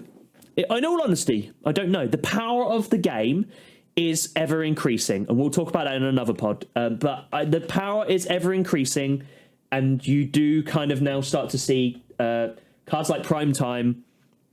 It's starting to be a bit on par, if not under par now. I mean, there's a lot of big, splashy green creatures in there. Every set there's one, and I remember the one that got printed fairly recently, where if you've got I'm never going to remember the card names now. Is this the one from Capella, New Capenna? Yeah, that allows basically if you've got I want to say you get. There's an enchantment that lets you pick whether the next card you draw is going to be a land or a non-land card, right? Yeah. And then there's a big green creature that basically lets you put every land into play if you've got both in play. Yeah. But that's the combo. This even by itself can fetch a land combo, which I think is the problem. Yeah, I mean, I think you're probably effectively right, and I think that's probably why it is still on the ban list. You were talking about Atali. Effectively, you are top decking your opponent's decks. It's not like it says go into your opponent's decks and choose a creature. That would be horrific. Although that card does exist. No. Does it? What would that? Pretty sure. Well, there's a few cards that let you cheat your opponent's deck. It's like Praetor's Grasp. You can go and get any card, so you could go and get this if you're against a green player, right? Yeah. Well, there is lots of. You could. There's a few theft cards. Yeah, Opposition Agent is also one that comes to mind when it comes to theft cards. Oh yeah. Beautiful thing. Yes, there's a card called Bribery. Oh yeah, Bribery. Yeah. And that puts it into play as well. Yeah, it does, doesn't it? So it says it's 5 mana card, search target opponent's library for a creature card, and put that card into play under your control, then they shuffle. Whenever you play it, it's going to be in their hand, though, isn't it? You just... Oh, yeah, 100%. Yeah, you can get really smarmy about it. I'm going to go get your big Eldrazi. Ha, ha, ha, ha. You glimmer. They're like, okay, off you go. As you're flicking through and you're like, where is it? And they just look at you. The thing you're looking for is always in their hand. It's just how it works. Yeah, it's a bit like when you play Gamble and you always go get the card and you're like, it's just fine. You shuffle up and you pick the card and you're like, great, that's the card I just went and got. Gamble, search your library for a card and then you discard a card at random, but it might as well just say, put a card of your choice into the graveyard. Into the graveyard, yes. I've not had the best of luck with Gamble. I've only recently started to put it back into decks, to be honest, because it scorned me so. It's great if you've got a full grip, right? It's just, but also it's a good enabler if you want something like an artifact in your graveyard in red. It's probably fine there, right? Yeah, bring it back. Yeah, look, there'll be cards that effectively sort of say. Oh god, blue card that's just been rotated out of standard. It's not perfect in the graveyard, but still works. Memory Deluge. So you can either cast it or you can cast it for its flashback cost. Like I said, it's not perfect. You would rather it in your hand, but at least if it's in your graveyard, you can still get access to it, I suppose. Yeah, but it's what it is. Okay, so I'll talk about Golos, but after yourself, but do you want to pick one more off this banned list, and then we'll start talking about some unbanned cards, and we can dig into that one. Okay, so I don't think there's any others that affected me directly except Paradox Engine, which is I love that famous card. one. Love Paradox. This was on the watch list for a while. It lasted 2 years, or just under 18 months in the format. But yeah. For anyone that doesn't know, Paradox Engine is whenever you cast a spell, untap all non-land opponents you control. 5 mana artifacts. Yeah. It can go infinite with a ham sandwich. You basically have a bunch of mana rocks and you can play them with some cost reducers. You just create infinite mana and draw your library and do whatever else you want. But on its own, it's a 5-mana artifact that does nothing. Yep, but like a lot of these cards, it's not the cards by themselves. It's normally other cards that enable them to. Yeah. This go. one, because it's generic mana, any deck can include it without, just throw a bunch of mana rocks in there, you're golden. Yep, that's also a fair point. Yeah. Right, what card? What card are you choosing, or is that the card you're choosing? I guess that's the one I chose. Okay.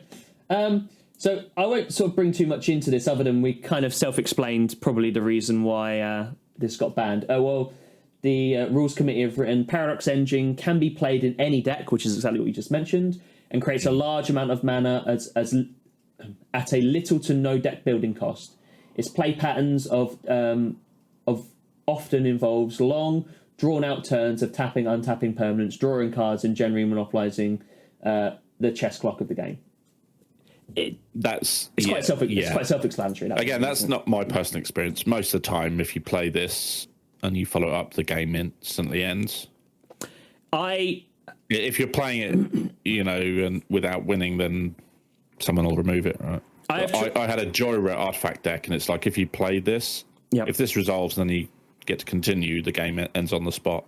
Yeah. Whereas long drawn out turn, okay, fair enough. Maybe this is one of the older rumor ones. Someone played a 30-minute turn against RC, and this got banned.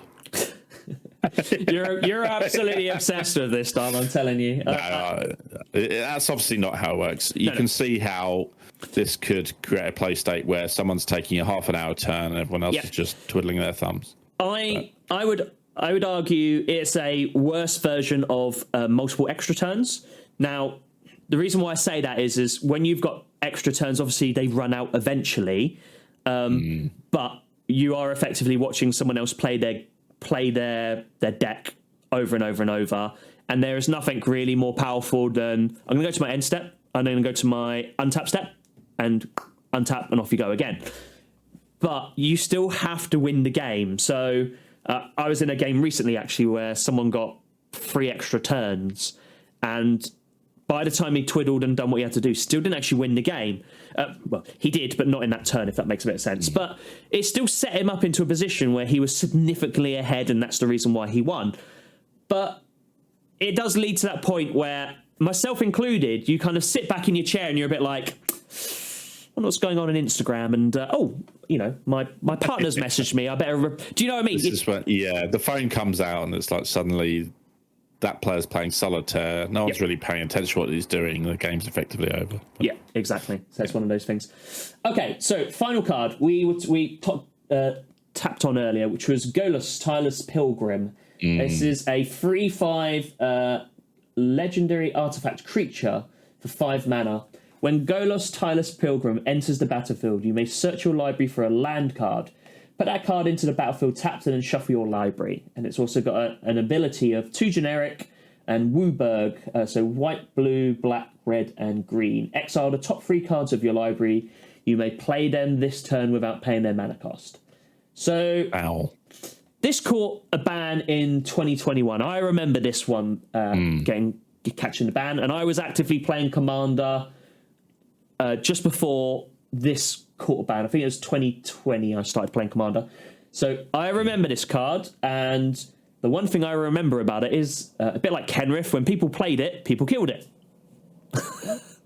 Yeah. The difference is, though, obviously... I know what you're going to say, go on. When you kill Golos, you play him again. Yep. Okay, he costs 2 mana more, but when he enters the battlefield, you search for a land card. You're still going to go get your land, yep. Yeah, so you're halving, you might even go get a land that taps for 2 mana, and then you have, it hasn't really...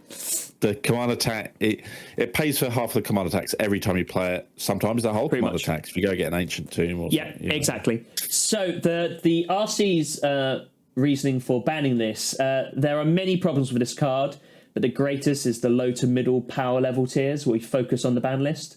Golos is simply a better choice for leader for all but the most commander-centric decks.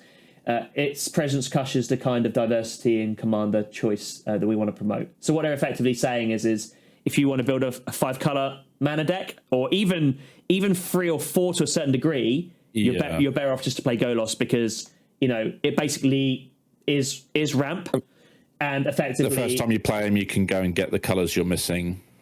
Exactly. You just fill your deck with dual lands. It's like you could play a 2-color deck with this guy.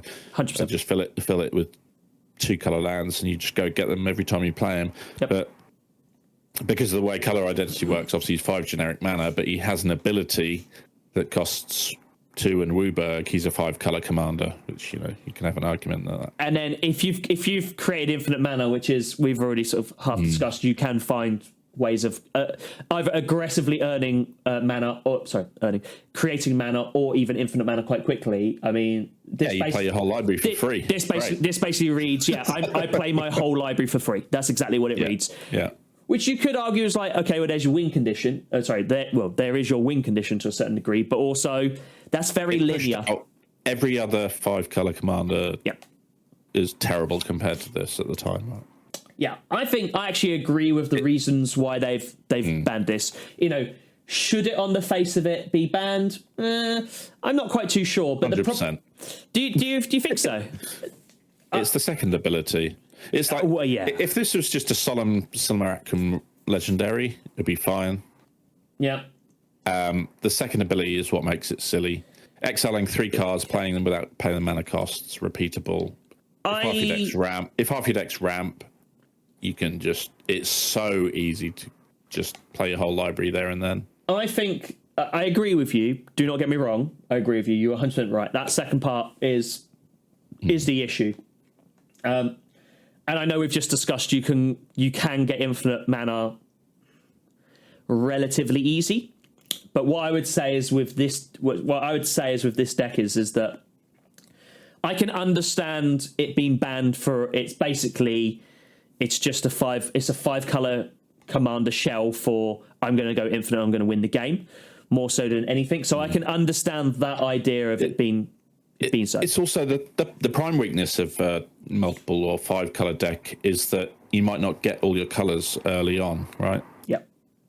So not only is this guy just cost generic mana and tutor any land card again, that's a problem. If it's a basic, he might not even have been banned, honestly. Yeah. But because it's any land, you just get your colors really easily. Traditionally, when I saw this in play, even in, I think I even saw this in Standard as well. It was traditionally go get Field of the Dead. Is where I mostly saw that. Yeah, again, which is a win condition. There's plenty of, again, gates. Yeah. It's like, because you're fetching any land card, you just win with gates with this guy easily. Just flicker him a bunch of times and you win. Not many cards destroy lands at instant speed. No. So your opponent is just like, oh, never mind. Okay, so that was cards on the banned list. We're going to spend this next sort of maybe half an hour maybe just chatting about cards that are not banned that we think should be banned. So I've got a few pulled up, but Dom, have you got any to hand that you think are worthy of talking about? So, let me think. Do you want me to go first? Cover one of yours, and then I'll come up with something. Okay, so talking about lands and aggressive land production, or go get fetch with Golos and with Primetime as well. So there's a card in the format that is legal in Commander. That is a sorcery, 3 generic and white, and the text basically reads: "Destroy all lands." Armageddon, absolute classic for the salt pile. This card is legal, and I'm gonna say something quite controversial here. Believe it or not, Dom, I'm full of controversy. Yeah. I think this card is fine and shouldn't be banned. I mean, there's another white card that's 4 mana that does the same thing. I think called Ravages of War, isn't there? I believe it is. So yeah, that's not banned either. So I could understand to a certain degree. This potentially creates a position of feel bad, i.e., oh great, we are now on turn 4 and we are effectively starting our game again. I can understand the feel bads of that. Now, that's the best case scenario. Well, yeah. In reality, whoever's played this has just floated 12 mana and then they do it. Yeah. So they get to almost completely recover. All their other opponents are effectively out of the game. Right? Effectively out of the game, exactly. So, but the reason why I don't think it should be banned, I know obviously we've just been talking about cards that are not banned that we think should be banned, and I'm effectively trying to stand here to defend this. I would argue the same as a board wipe in a latter game. If this is to help or to enable you to win a game, I don't have a problem with it. Yeah, that's the thing, isn't it? If you do this, wreck the game, and then you're basically looking at your watch and saying, "Oh, we've been at this for 2 hours. We've now got another 2 hours before we conclude this game." Yeah. Yep. It's the wrong time. By banning this, also what I'll say is that obviously this is a historically white effect, so it primarily white originally, and it's one thing, and also taxing your opponent. Yep. And both of those things don't particularly fit very well into the Commander format. People don't like being taxed, and they don't like all their lands being blown up. Yeah. Almost all card printed these days, it'll say non-land permanent. Yep. Right. They want your lands to be something that don't go away very often. Yeah. Or if they do, so there's various effects where destroy a land, but you get to tutor up a basic to replace it, right? Sure. That's how they get around it. Yeah, like Zelda Wreckage. Well, I know it's a little bit different. That's with creatures, but obviously there is normally a bit of a payoff, effectively. And it's this problem where obviously the color pie, which has changed over the years, still evolving and changing. White was the land destruction color, and if you take this effect away from white, you're basically saying, well, green automatically wins because. But in the same vein, if you do this, it's probably the green player that's going to recover quickest anyway. Yep. If you're not winning there and then, right? Yeah. So it's one of those things. It's a boogeyman of the format, something that no one likes all their lands being blown up. Or someone, these days plays like a heroic intervention and all their stuff gets saved and you go, whoops, I've just lost it for myself anyway. Yeah. So I would argue that this has already been socially banned. And the reason why I say that is, have you ever played this card, or have you ever played against it? I have played this card, yeah. Interesting. When have you played this card? Oh, in Commander? Yeah, absolutely, because I used to, for a little while, I ran Avacyn as my commander. Oh, you are a monster, aren't you? So... my 8 mana mono white commander deck, yeah. Obviously, you can do that these days, really. Yeah. You could run. There's an equipment called World Slayer as well. Oh God, yeah. Destroyers. You can run these effects that blow up everything, but obviously because if your commander's in play, all of your stuff's indestructible. Yep. Yeah. So then you do. That's a win condition, right? So that would be a case where you're playing it to effectively win the game there. Again, that falls within the realms of where I don't have an issue. For full disclosure, I feel exactly the same about board wipes with this. If you're playing board wipes within the first 4, 5, 6 turns, I don't have a problem with it. If you are an hour and a half to 2 hours into a game and it's a bit stalemate, I know there's an argument to say this needs to be freshened up, but what you're effectively by saying is your opponent goes, I'm going to cast Wrath of God. What that effectively means is, buckle up, guys, we're here for another hour. That's what I read into it, and I actively, personally, I don't have any issues if people want to do this or play it against me, but me personally, I will have it in hand, and I will not play it, because I personally don't want to endure that to other players. I feel like that could be the beginnings of a feel bad. I've certainly done that while playing like on a stream as well, where the game's gone 2.5 hours, and it's like, I've got this board wipe. That would put me in a really good position, but I'll probably just... Oh, look, for full disclosure, if you board wipe, so if you sort of say, okay, I'm going to cast, my Wrath of God in response against Teferi's Protection, because when I come back into it next turn, me and my big creatures, I'm then going to roll in with a Crater Hoof or whatever. Like, if you're going to win, I have no issues. And to be quite honest, if someone casts it and they look me in the eye and they go, I'm gonna try and win, I probably wouldn't even counter it. Yeah. Well, depend on the board state, but I would maybe let that loose. You know, if we were all gummed up and they sort of said, I'm gonna win next turn if this resolves, or I'm certainly gonna have a good try at it, I may let that slide, because I'm not one of these people that I have to win or anything like that. I'm quite happy if everyone was to go, oh, okay, fair enough, you know, they've earned the win as far as I'm concerned. But also, I'm not prepared to be that person, like I said, that 2 hours in, oh, I'm going to play my Wrath of God or my Supreme Verdict, or whatever it is. Yeah, I think Armageddon in particular, because it's 4 mana, there aren't many. Most land destruction effects are a lot more mana than that. So there's a classic one. Shout out to Tom. I love this. When his Windgrace deck cast is Obliterate. This is 6 generic 2 red. Notably, it can't be countered. So the Blue Mage counters your Armageddon isn't doing anything to this. No. Destroys all artifacts, creatures, and lands. They can't be regenerated. But obviously, you only run this out when you've got a little what's it called, little world shaper in play. So you get all your lands back, all your opponents lose all theirs, and you've effectively won the game at that point. It's a win condition, exactly. And 8 mana. That is what the rules committee say. You know, whoever plays the big spell wins the game. You know, and I would argue to a certain degree, Armageddon, if played in the right way, in a socially conscious way, is the thing. I also would say at this moment in time as well, I do think that land destruction should be in everybody's deck. Now, even if it's a Field of Ruin or something like that, I'm not saying everyone needs to play Armageddon, but I think there does need to be, particularly with the power level of Commander and the power of lands, there does need to be at least 1, if not 2, bits of land removal.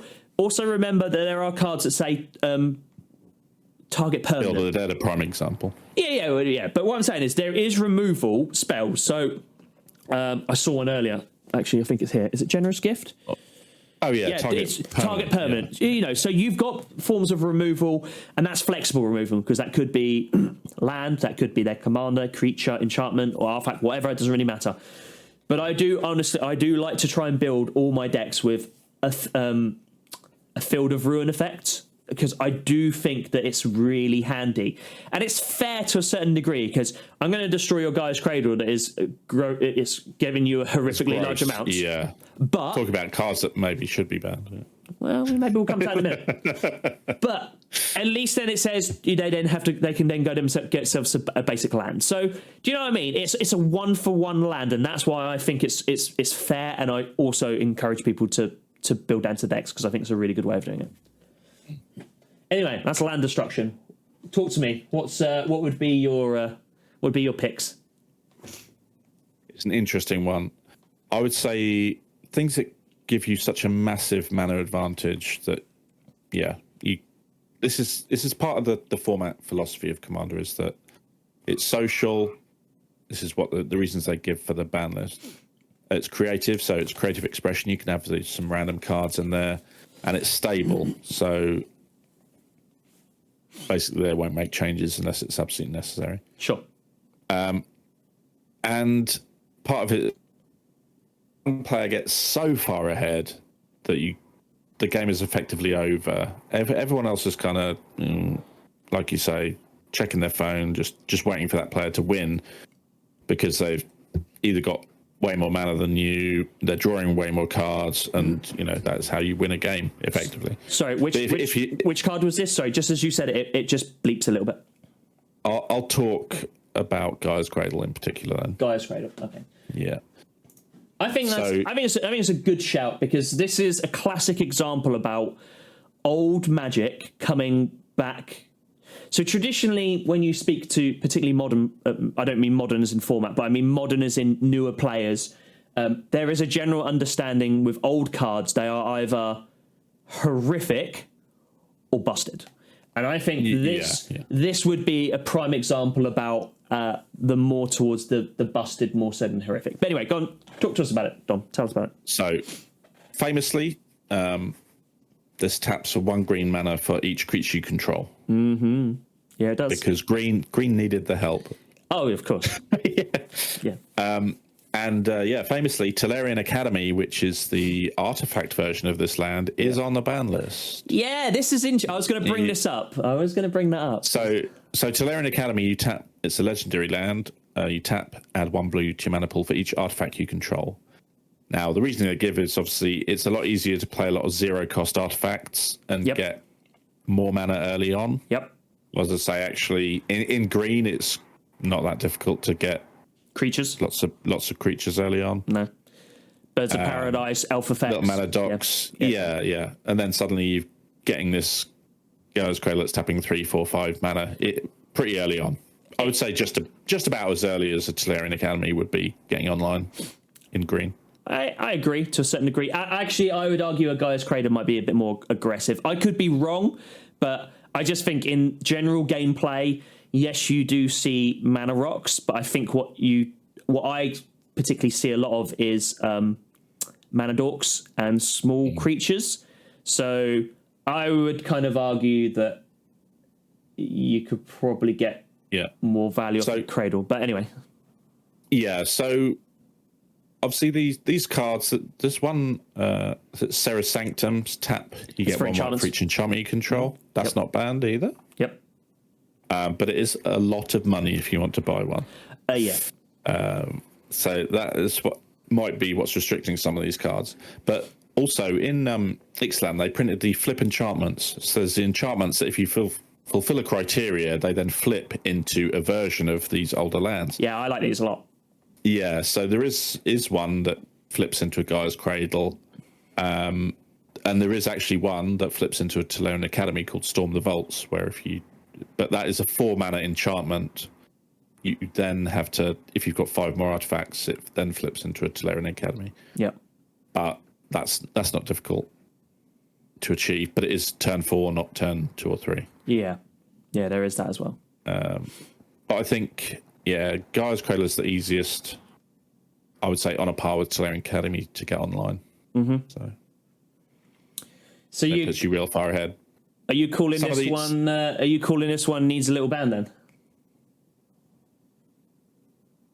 I would say if Tolarian Academy is still on this ban list, then Gaia's Cradle should be as well. Interesting. And a lot of what keeps that card from tables is the cost of it.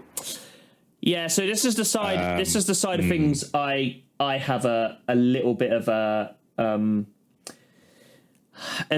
issue with, which I think really is Magic is kind of played with a little bit, which is there is no entry point into playing the game, and I honestly believe that. You know, me and you could sit down with a starter deck right now, we'd play good Magic, and we're all having fun.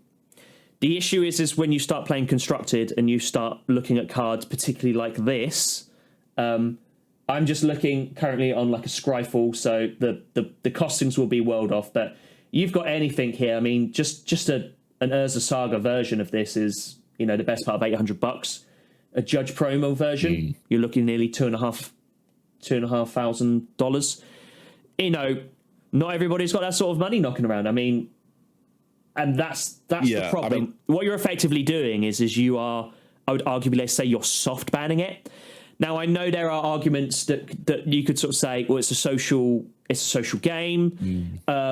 If you come up to me and sort of said, I've got a proxy in my deck, and I would say, what you got? And you sort of said a Gaia's Cradle, as long as it was obviously a Gaia's Cradle, I don't have an issue with that. And that's the way to get around that one. Yeah, you'll see a lot of people using this famous got printed in the championship decks, right? So there's a world championship gold board as well. Yep. Yes, there's gold borders versions that are available for £100 or even less. Yeah. So I've got a couple of gold bordered versions of this, and I think there's more than you've got to be careful where you use it. But obviously, it's not tournament legal. But because they have a different card back, they're not legal technically. Yes. Yeah, but that's what gold border does. Yeah. If you I don't think anyone's going to cry about it if you say, "Well, I've got a gold bordered Gaia's Cradle." Well, I'm sure there's always one knobber out there, but you know, I think that says more about him.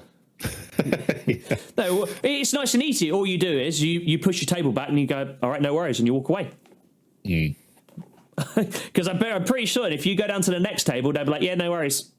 Yeah, exactly. If you feel that strongly about it, but I don't know. I don't understand people. That's maybe another one for another pod. Proxying for power as well. Yeah. So, I can't afford this £3,000 card, but I just printed one off and I just won the game with it. Yeah, but also you say that, but CDH is notoriously one of the most acceptable formats for proxy. And so, hold on, like, which one is it? Yeah, I'm talking about casual. Oh, yeah, exactly. Play, yeah. But I've always found that quite funny because, sorry, small rant here, but one thing, because I love CDH, I love playing CDH, but the one thing that always people sort of say to me, oh, it's basically pay to win. It's like, no, it's really not. Like, it's one of the most chilled, accepting, flexible formats. I think it's, personally, I think it's a better format than Commander because of multiple reasons. We'll talk over another point, maybe over another pod with someone that can really invite into this conversation as well. But I honestly believe that is, it really is, because you negate all the social side of things, but also it's so accepting. Oh, just to let you know, I've got a proxy, whatever it is, I've got a proxy Time Twister. Yeah, no worries.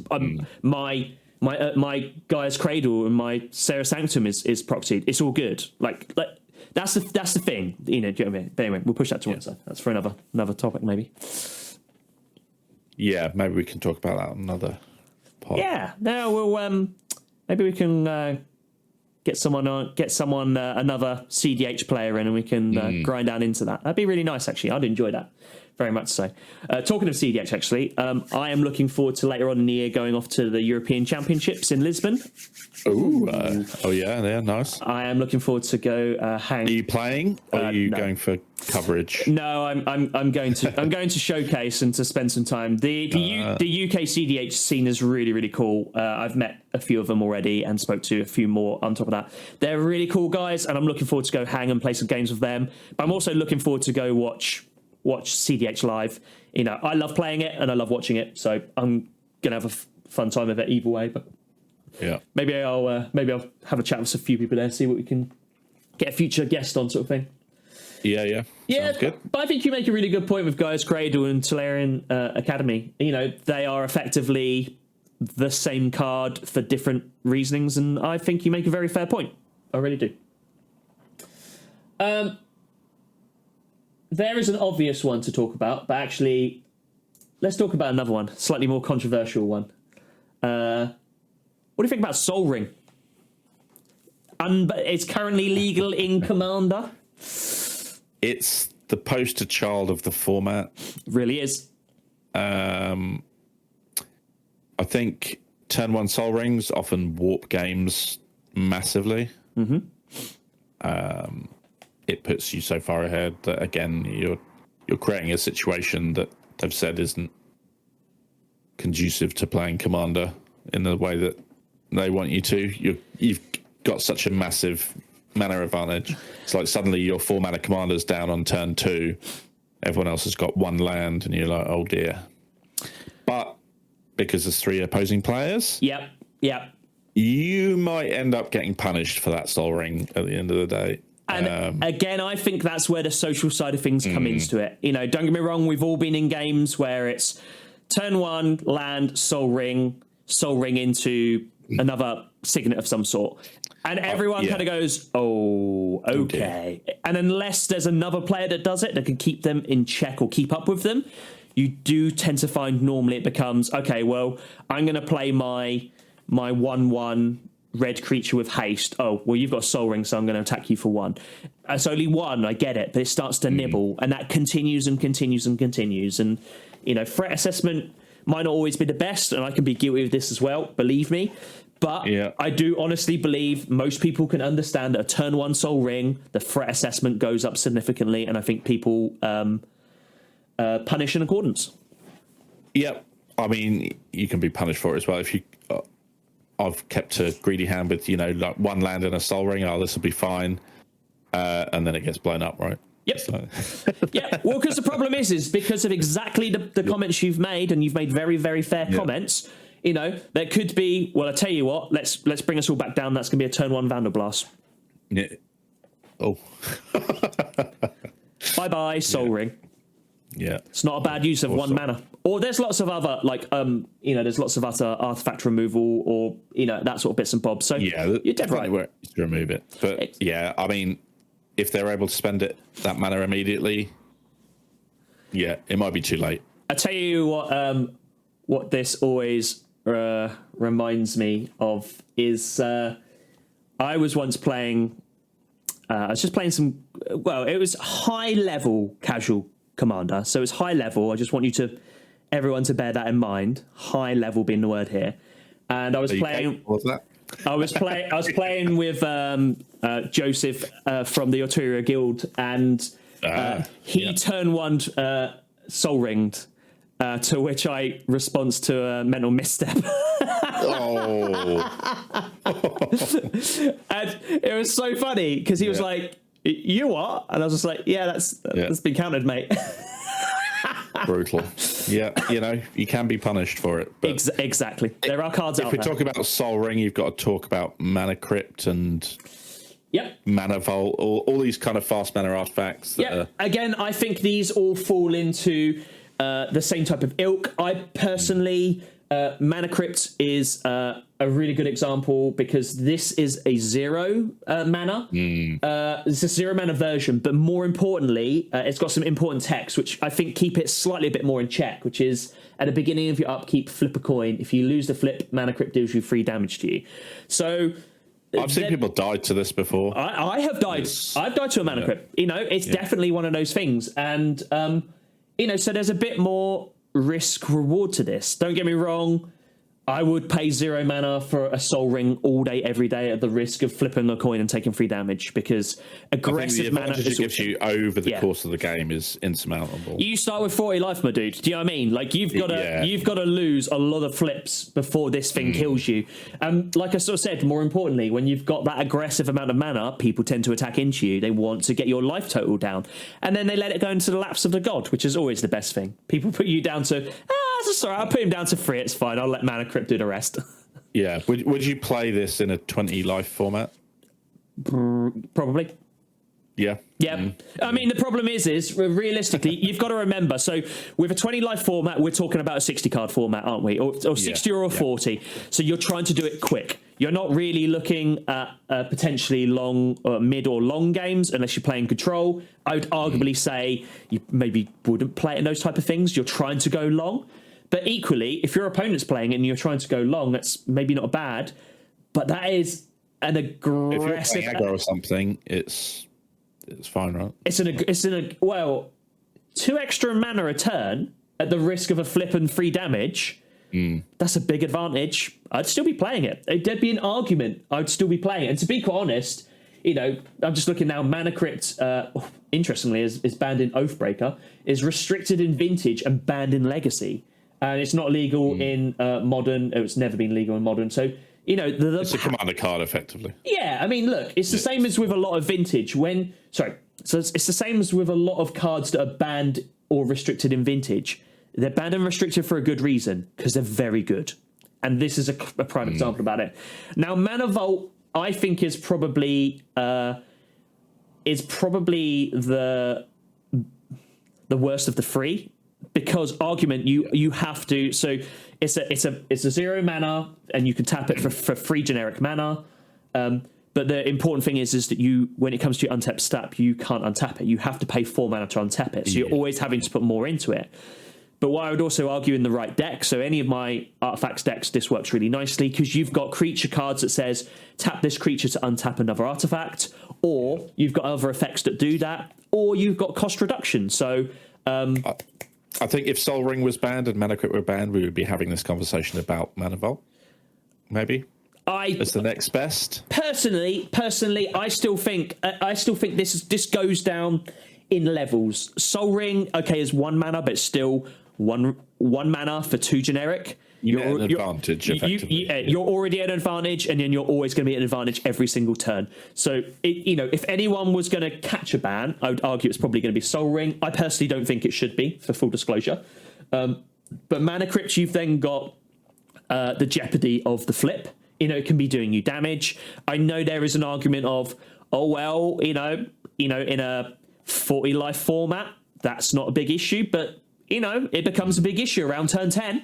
Particularly if people are bombarding you because they're like, whatever it is. Do you know what I mean? Like, there's nothing sweeter than just taking their life total down to 3 and then passing the turn. And, yeah, exactly. This would be in the lapse of the god. You know, they flick their coin. Oh, good, I got away with it. Oh, in response, I'm gonna lightning bolt you. Yeah, you're dying one way or the other, my dude. But yeah, when it comes back to Mana Vault, again, I think yes, there are things that you can basically make it go infinite, and there are ways of cheating it around, but I think these things go down in stages. You need more pieces of the puzzle to make that work than you would do. Like a Paradox engine. Yeah, oh yeah, exactly. If it wasn't back, you know, that's exactly. So look, fast mana. We'll put this in the bracket of fast mana because this is exactly what this is. This is what's identified as fast mana. You know, I would say Sol Ring is pretty quick, but personally, I've always said this. I like playing with power, and I think Sol Ring is a powerful card. You know, I think there are more ban-worthy cards than Sol Ring, personally, but I know people would disagree, and people have strong opinions about Sol Ring. But yeah, I think there's cards that, like Grim Monolith, that enable infinite mana a lot more easily than a Sol Ring. Yeah. A Sol Ring can give you a significant advantage early in the game. And mid and late. I think we could talk about ban it, but it's just too late. It's the signature card of the format at the end of the day. It's never going to get banned. But what you can do is, if you all agree, just take it out of your deck. Depends on your play group at the end of the day. It's like, yeah, I mean, that's the thing. If you play in a group of people, the same people, and you do not like it, you all don't like it, that's the social element of the format. You can just go, just say, we won't put it in. Or it's a basic blend. Decks only. Yeah, or whatever. Use it. I mean, look, personally, I think when you start putting house rules in, it's a slippery slope, and I personally don't like house rules. I like to go off the rules committee official banned list. I think most people would agree with that. Yeah, I can understand these sort of things, but the problem is I don't know if you remember, it's probably a good 6 to 12 months ago now, there was a tweet that went out from a store over in America that they were hosting tournaments and they had their own house rules. And the house rules were obscene, really. 30-page ban list. Yeah, it was absolutely ridiculous. And half the time, you would just look at this card and you'd be like, someone's been scorned by this card and that's why they've banned it. More so than an actual good, solid reason to ban a card. Do you know what I mean? Ionia style. Exactly. Chuck me another one then, Dom. What do you reckon needs to get banned in the format?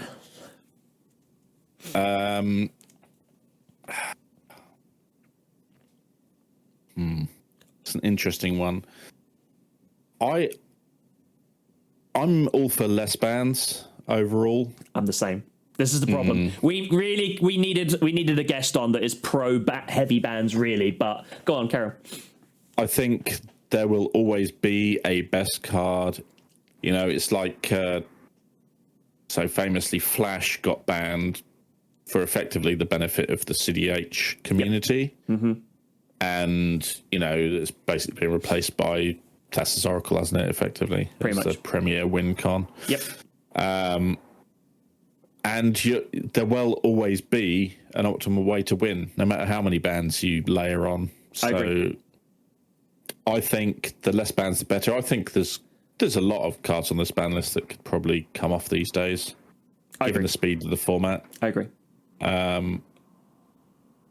But again, there isn't anything that I can particularly think of off the top of my head. Okay. That needs to be banned. Maybe. Well, how about something that you may not think that should catch a ban, but other people may. Field of the Dead. There you go. Okay. Field of the Dead. What, you think that should catch a ban, or you think that's pretty close to it? I think it's pretty close to it. It's banned in every other format. Field of the Dead. That's an interesting one. Let's see what it is. Yeah, so it's banned in Pioneer, Modern, Explorer, Historic, and Brawl. Obviously, they're online versions. Legal in Legacy, Vintage, Commander, Oathbreaker, and Timeless. I've never played Timeless. Yeah, so I remember this. I remember this in Standard, and people were very upset about it then. It's too easy. There's no downside to it. There's no reason not to include it if you're running non-basic lands that enable you to do this. and you're basically effectively getting money for nothing, because every time I play a land, you get a zombie. It's all too easy to abuse it. You're creating a little army out of nowhere just by playing the game. Yeah, I'm, and like you say, lands are difficult to interact with, and because there's this like you say social contract that destroying lands is bad. It's like there's only a few cards that target lands for destruction, and that is one that needs to be removed. But again, any deck that is built around this or can utilize this effectively, destroying the land isn't enough. You need to exile it or something, because it'll come straight back, right? I think that this card is a problem in low-level EDH. I think in high-level EDH isn't as much of a problem. Yeah, but I know there's a lot of cards, and I know the banned list is blanket, but I would say the ban list isn't for high-level EDH either. The ban list was not created for high-level EDH. There's only been one card that's been banned for the purposes of high power, and that is Flash. I'm not talking about CDH. I'm talking about high-level EDH. Because that's a conversation itself, really, because it's a very skewed... there is no ways of means testing a level. You know, the old adage of everything's a 7, do you know what I mean, is... Yeah. You know, you have to bear in mind, and we'll talk about this another date, because I'd really like to talk in depth about this, but I think even pre-con level to a certain degree is maybe close, if not more than a 7 now. I don't know. It's a difficult one. I think the pre-cons are a lot more focused than they used to be. They used to have 3 themes in them, and you had to take the deck apart, rip the deck apart, choose a theme, and then build it around that, rebuild it around that. Whereas now they are almost fully focused. Or maybe they have a light secondary theme. Yeah, I would argue they are 2, and the second one is light. And basically, if you want to tune that deck, you take out the secondary and put in primary win cons, and off you go. And fast mana and better lands, and off you go. But we'll talk about it on another pod, because I think there's a lot to dive into to that. There really, really is. But come back to Field of the Dead. Look, you know, I think as Winkos go, it's almost impossible to interact with for the majority of decks, right? There's very, very few cards that can remove it. And in terms of, you know... At the risk of sounding how this is going to come across, I just think us as Commander players, we need to play more interaction, and we need to play more ways of interacting with this stuff. But in your colour, there might not even be a card that can blow up a land. Blue, for example. How are you dealing with this card? It's a fair point. But if you're in blue, you've already drawn your whole library in Thassa's Oracle, so it doesn't matter. By the time this card is online... by turn 7, the blue player's just like, nah, man, Thassa's Oracle, see you later, dude. No, but you know what I mean? I think, as we spoke about before, because land destruction is kind of frowned upon for whatever reason, it's tough to interact with, and effectively you make your land drop every turn. It's like a landfall, you know, like a lot of creatures that give you things when you landfall, but because it's a land, it's just that much more difficult to interact with. Yeah, I think you're probably right. I mean, look, at the end of the day, I think there is a reason it was banned in multiple formats. Yeah, no, exactly. Yeah. And I think if there was a close to be banned list, this would probably be on that list. You know, I would definitely argue that. Is it going to catch a ban? I can't see it catching a ban. No, not in a million years. No, not really. It requires too much setup, but yeah, exactly. It's one of those cards that is difficult to interact with. If you can remove it, it comes straight back because they're in green, right? So it's one of those things. Yeah, you're probably right with that sort of respects. I'm gonna. Oh, I've got other ones I was going to talk about, but we're going to finish up with the boogeyman of the format that actually has died down recently. But every time it gets a reprint, people get their pitchforks out, sharpen them up, and light up the torches, and off they go. There's the classic Goblin Pirate, which is Dockside Extortionist. Yeah. So for anyone, it's ridiculous. For anyone that has been living under a stone and does not know what Dockside Extortionist is or what it does, It is a 1/2 creature for 1 generic and a red, and it reads: when Dockside Extortionist enters the battlefield, create X treasure tokens, where X is the number of enchantments, artifacts and enchantments your opponents control. Commander, we are talking about mana rocks and enchantments and lots of bits and bobs. So basically, this is at worst is probably going to be. It's going to be netting you your mana back, so you're going to get a freebie 1/2 little defender. That's worst case scenario.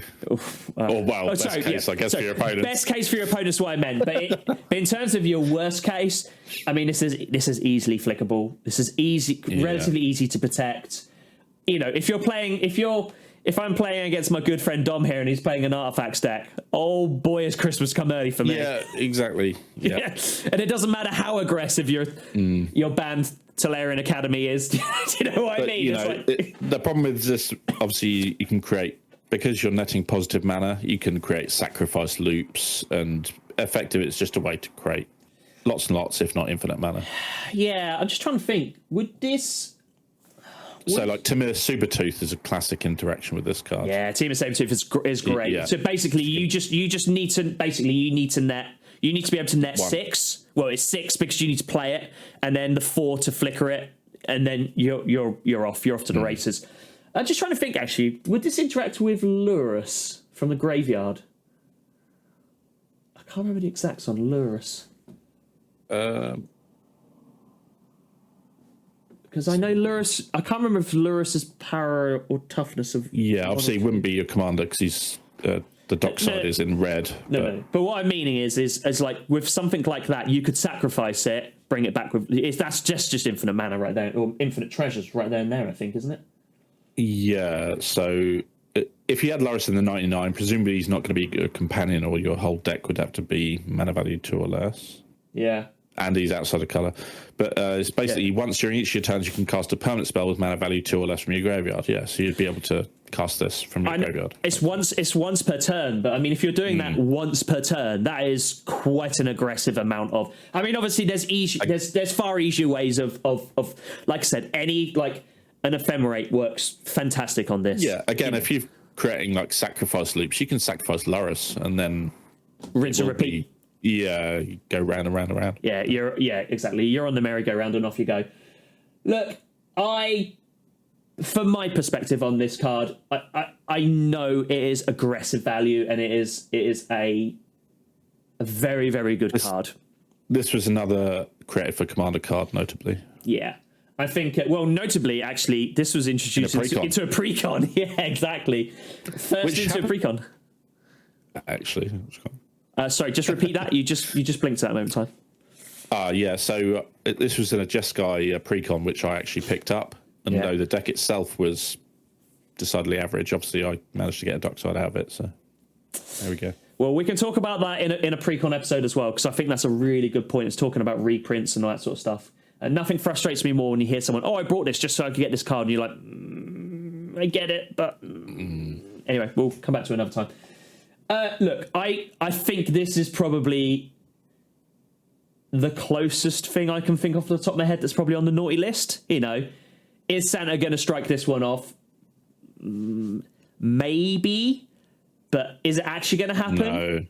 No, it's too late. Yeah, I mean, I'm looking at the prices here. I think there's only ever one card in a precon that's been banned. What was that?